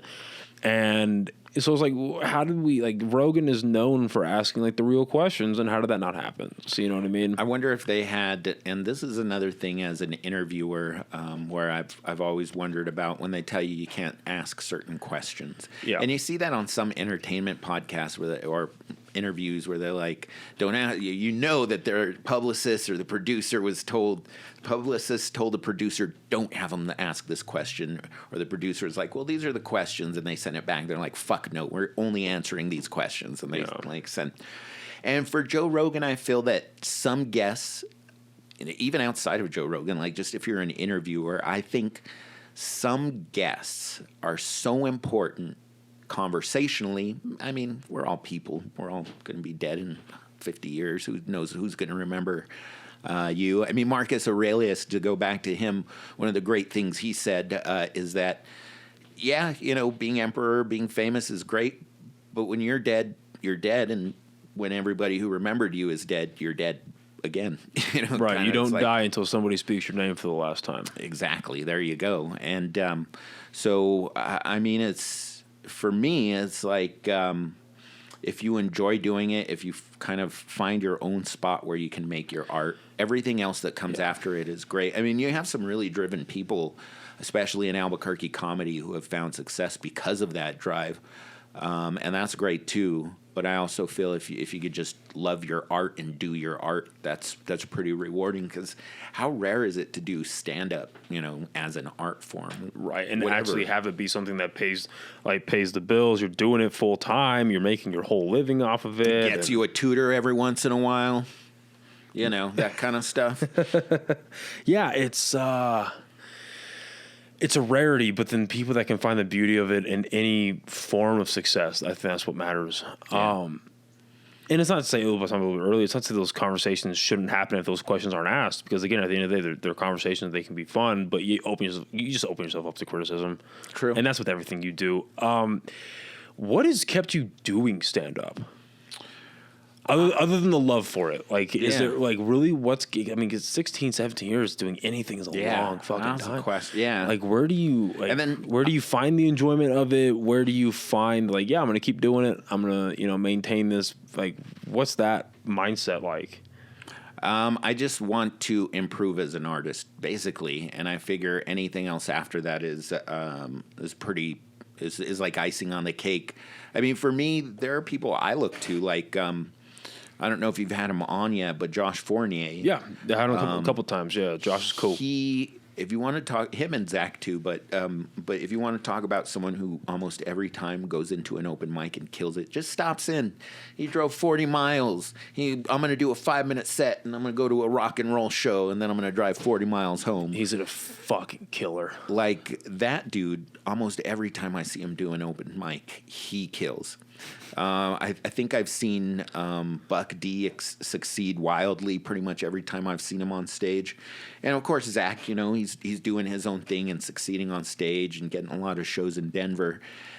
Sarah Kennedy is amazing. And I think a lot of those people as artists, those are the people that I aspire to maybe just improve my art to that level. Of course, everybody's got their different fingerprint, but improve my art to a level where it's something that I feel artistically is, how would I say, just at a certain level to where it's respected by certain people. And I'm not saying it's not right now, but that's my goal. I mean, it'd be great to make money. It'd be great to get gigs out of state and other places and stuff. But really, the main thing, just like the literature classes, is I'm just keeping my head down, writing jokes, experiencing the art. Sometimes I succeed, sometimes I don't, and for me, that's part of the experience. It's an experience that so few people have had, whether it's, public speaking. And in antiquity, everybody was into public speaking. It was a big part of what life was. And now it's one of those things where it's a rarity. Who the fuck wants to talk in front of a bunch of people? It's so unnatural. Oh, and I think a lot of that social disconnect where you don't want to get in front of your peers and speak, kind of bring it down a little bit, like get in front of your friends and speak, or in front of a community of people that you know and may like, get up in front of them and presenting. I think a lot of that disconnect is coming from social media, where we're going to be disconnected as people anyway. Yeah. So the idea of getting in front of people to entertain, let alone just exist in front of people, that's an ask. Yeah. Okay, that's already an ask. Now you're going to get in front of them and entertain. You're going to maintain attention. Okay. Yeah. Okay. Now you're going to take it a step further. You're going to make them laugh. You are going to do something that will force them to have a visceral reaction, even though they're prepared for that visceral reaction. Mm-hmm.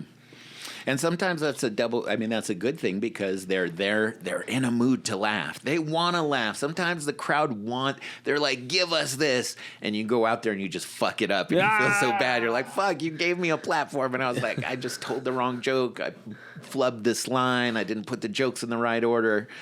So to answer your question, the reason I still do it is I'm pursuing consistency.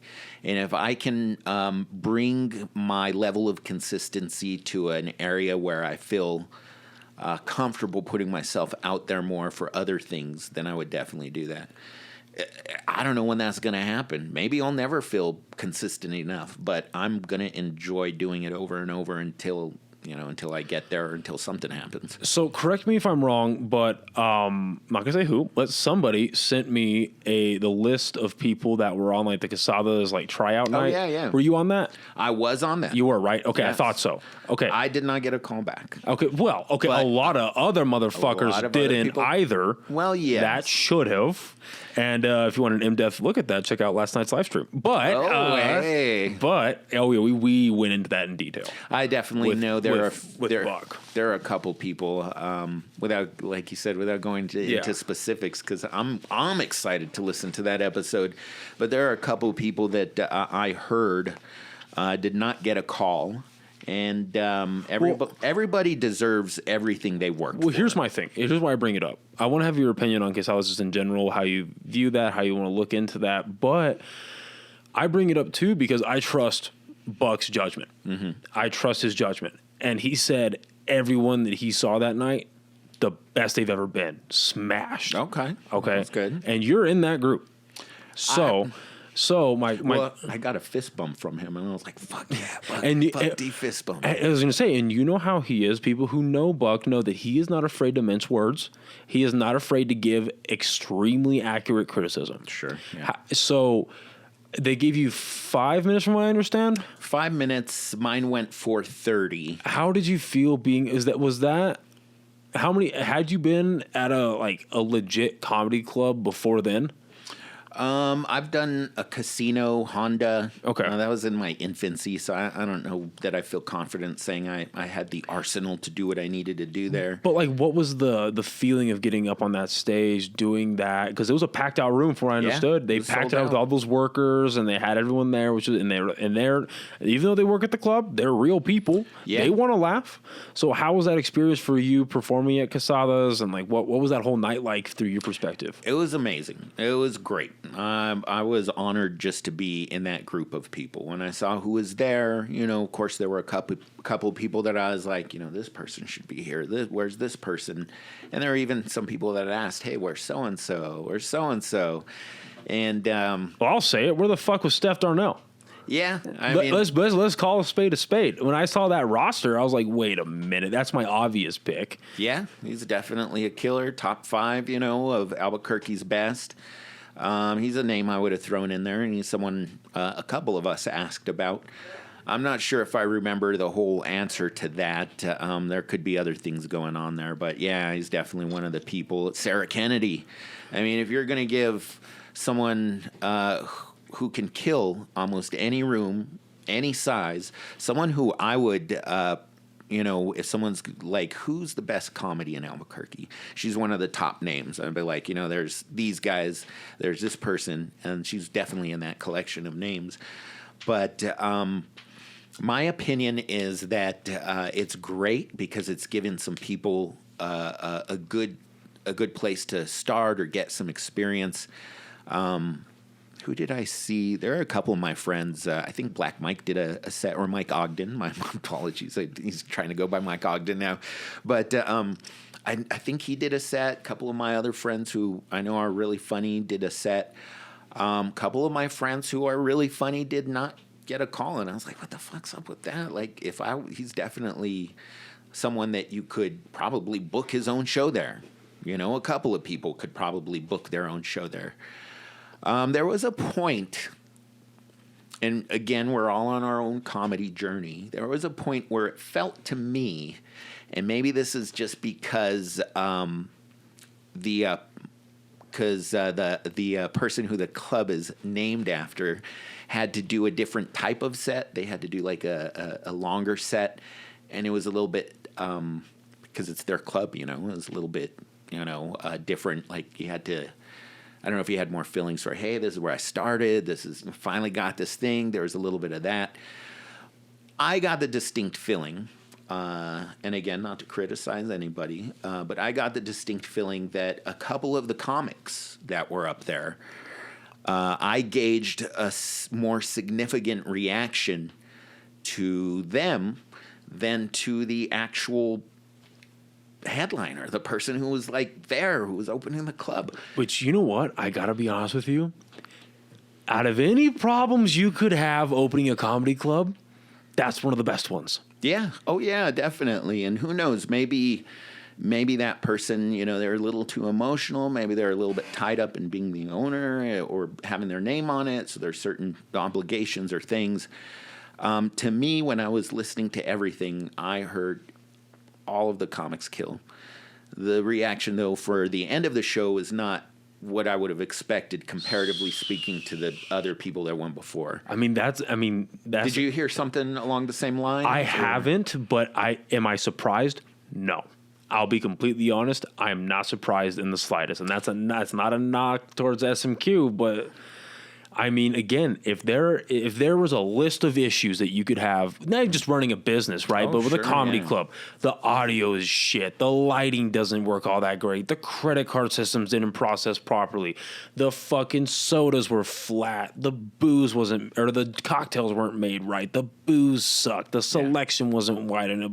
The chairs are uncomfortable. The table, and I maybe I should have prefaced by saying this. I've only been to Quesadas once, and I went obviously as an audience member because I have no fucking business being up there as a comedian. Well, who knows? Not right now.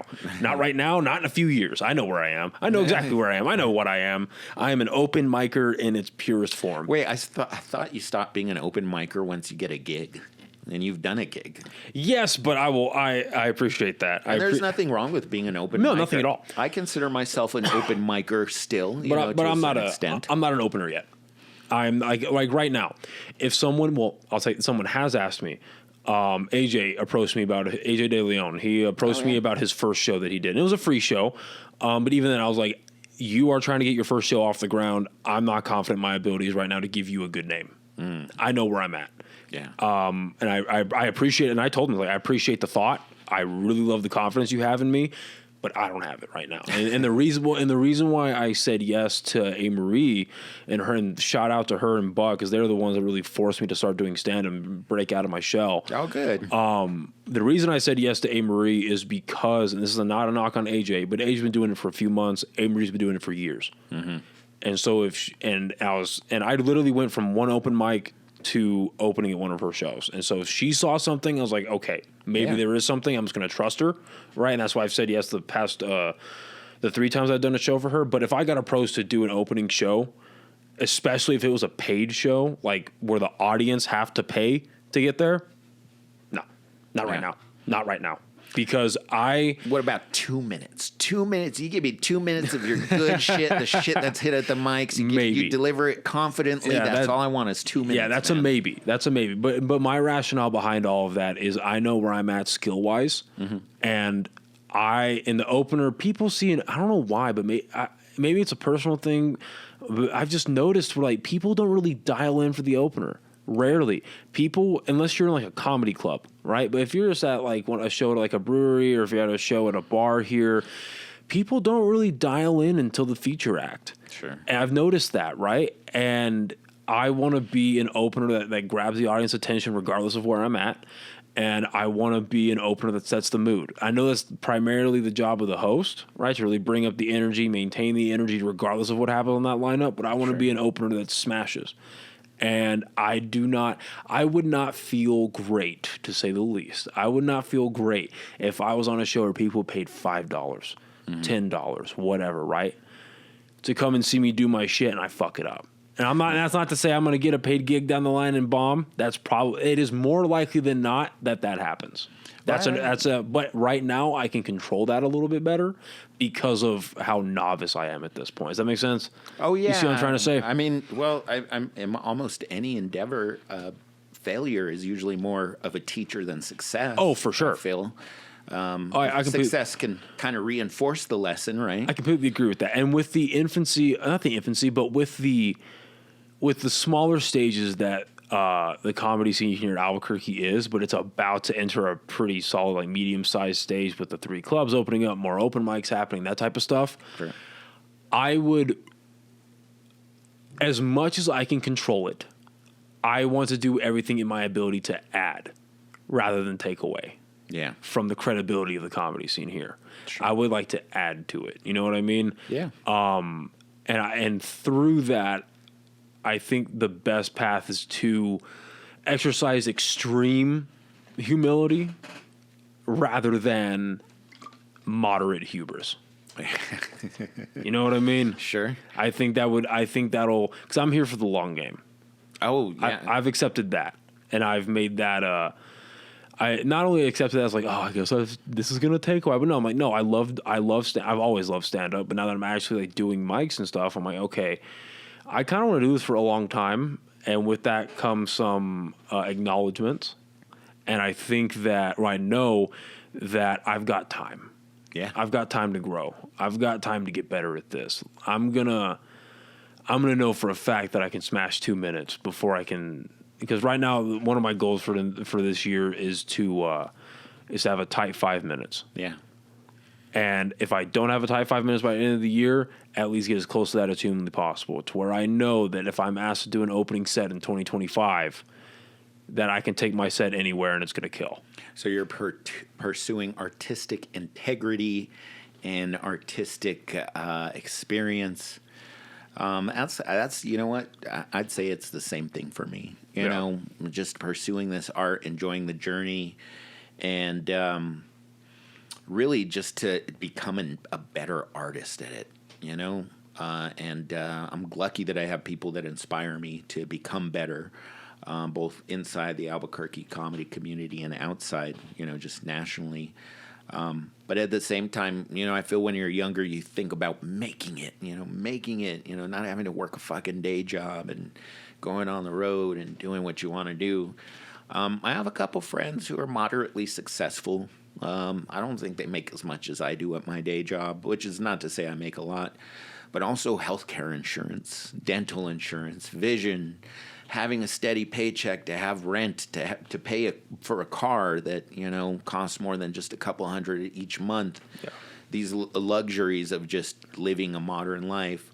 I don't know that I find the other side of that to be as valuable as being comfortable in certain situations. Once you get to a certain age, I think that hard living is a little bit more for the younger man because you have more leeway to do that. But at the same time, what does making it really mean? Does it mean touring clubs, missing your family, not being able to have a regular, normal lifestyle routine? If you get really famous, does it mean that you lose touch with reality? Maybe not completely, but I feel one of the things that makes me a more understanding person of the world is having to take shit on a regular basis and knowing how to navigate it. Like, my job is customer service. And then, because I'm not the richest man, I'm comfortable, but because I'm a regular everyday person, I encounter difficulties, obstacles, people who have a poor attitude, but you have to, still deal with them. Or sometimes I have a poor attitude and they have to deal with me. But whatever making it is, if you get to that very big plateau, I think you lose some of that realness to you. I think that by being put in challenging situations on a daily basis and having less control of certain things, you're able to adapt more and deal with certain things that that come your way. Maybe if you have less responsibilities, you're less accustomed to things of that nature. I don't think a higher level makes you lose responsibilities. I think the responsibilities just change. That's a good point. I think they change because, like, for right now, exclusively talking about your career as a stand-up and then as a podcaster. Sure. I would imagine you don't have anybody on your payroll. Oh, I got a ton. That's why we can't stop. That machine stops. Well, you know what I mean? Like, you're not providing for other. You're not paying someone else's checks. My sole endeavor, yeah. Yeah, you're not, like, your work is not going to directly impact whether or not Alan can pay rent. Yeah. Right? It's not going to directly impact whether or not I'm totally blanking. The your third guy. What is his name? Cam. Poor Cam. Sorry, Cam. I know his name. But, right. Whether or not you host a podcast is not going to affect whether or not Cam gets health insurance, gets his dental, gets his whatever, right? So I think just responsibilities just change. That's a good point, too. I don't think it's lack thereof. You know what I mean? They do change. But what about... My counterpoint to that would be just the fame, people, this adulation, which is, if you look at anything, any one person being worshipped or adored, that's just not natural. It's not in the nature of man. I mean, you could go back to Kings. I think it is. And say it is, but it's never ended well. It's right? never, no, yeah, for sure. A lot of the times it doesn't end well, but I think, and then when it does end well, it's because they're in their prime. That's a good right. point. You look at celebrities like Robin Williams, right? I would be hard pressed to find somebody that A, dislikes him at any kind of real level, A, and then B, goes, yeah, but he wasn't all that great towards his end, and now he's a piece of this. And it's like, no, dog, he left too soon, and he was still killing it. And I think it's all too natural for humans to elevate other humans to a more than realistic level, and I think we all. I think that's a very natural thing. Not that it's a good thing to do, but I think it is a natural thing for humans to do. Natural for humans to elevate someone to that level and put it in position of king, emperor, whatever, village leader. But I don't feel that's a natural thing for you to exist at. To exist at, yeah. I agree with that. Because it goes against the whole social nature of man, you know? Right. No, I agree with that for sure. Existing at that level was unnatural. But that being thrusted on somebody is not. No, yeah, that's a good clarification because, we've had kings, leaders, and we even talked about that at the beginning, how, basically patriarchy comes down to, if I could say it, patriarchy comes down to civilization and men being more dominant physically, it's just the way it was, in the Neolithic era that we evolved from. Men, did the hunting, they did the heavy lifting, the conquering. That's just the way it was. And I know there's always exceptions to the rule. But for the most part, that's how patriarchy was established. It's just the natural order of physical strength. And it kind of perpetuated itself through religion and other things. You can lay at the feet of patriarchy, but it's just the natural order of being mammals, basically. I mean, we're just mammals. We're a little bit more elevated because we have this higher reasoning and thinking, but we have all these mammalian instincts that we can't overcome sometimes. You're completely right, man. And listen, this has been a lot of fun. Been a lot of fun. I appreciate you having me on. I feel honored to be in the same category as some of the other people from Albuquerque comedy, and even just the other people outside of comedy that you've had on your podcast. You have a lot of inspiring people. One thing I wanted to ask you about before we go, there's a guy, and I read, sometimes I read obituaries because it makes me appreciate life more. That's another thing I forgot to go into. Memento mori, right? We're all going to die, so appreciate life. A classic theme in literature, life. But there was this guy I read an obituary of, and I forget his name, but he apparently was like the leader of some gym. He worked at a gym, and I saw that you've interviewed a couple of people from a gym. And there was this guy, I wish I had his name right now, but he was a legendary lifter of gains or something like that.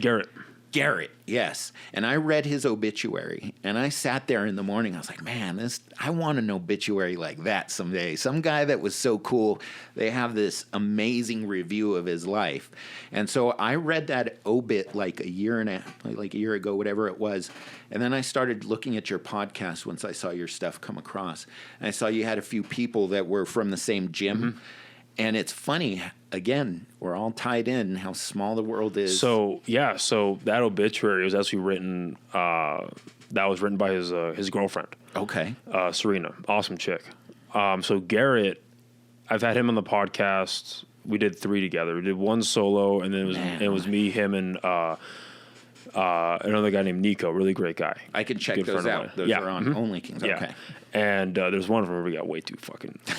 But so what happened was I got back from a deployment July of 2020, and then I started going to Legion Iron. I still go, but Legion Iron, that's the place. I started going to Legion Iron in November. No, even earlier than that. Maybe like August, September or so of 2020. Met him there because he was the owner. And I didn't know this about him until we were doing the podcast. But he had his own. He had stopped doing it because of a falling out with the guy he did it with. But he had his whole lifting community online. That's what I noticed. He was a really big. There are a ton of comments, people who inspired, right? Like influencer type. All based around powerlifting, mainly deadlifts, but powerlifting. That's so cool. Yeah, and we became really good friends after meeting him at the gym, and he ended up passing away last May. And sorry for your loss. I didn't know he was a close friend. I don't know if I would have brought No. I love talking about that guy. It's how you keep people. We just talked about this. How you keep people alive. Oh yeah. But I read that and I was like, what a fucking cool dude. I wish I could have met this guy. Yeah. And I've read quite a few obits, but that was one that I'll never forget. I even have it saved to my fucking phone, dude. And I was like, that's so amazing. And then when I saw your podcast was kind of like associated with him and you'd had it on a few times, now that I know that's cooler.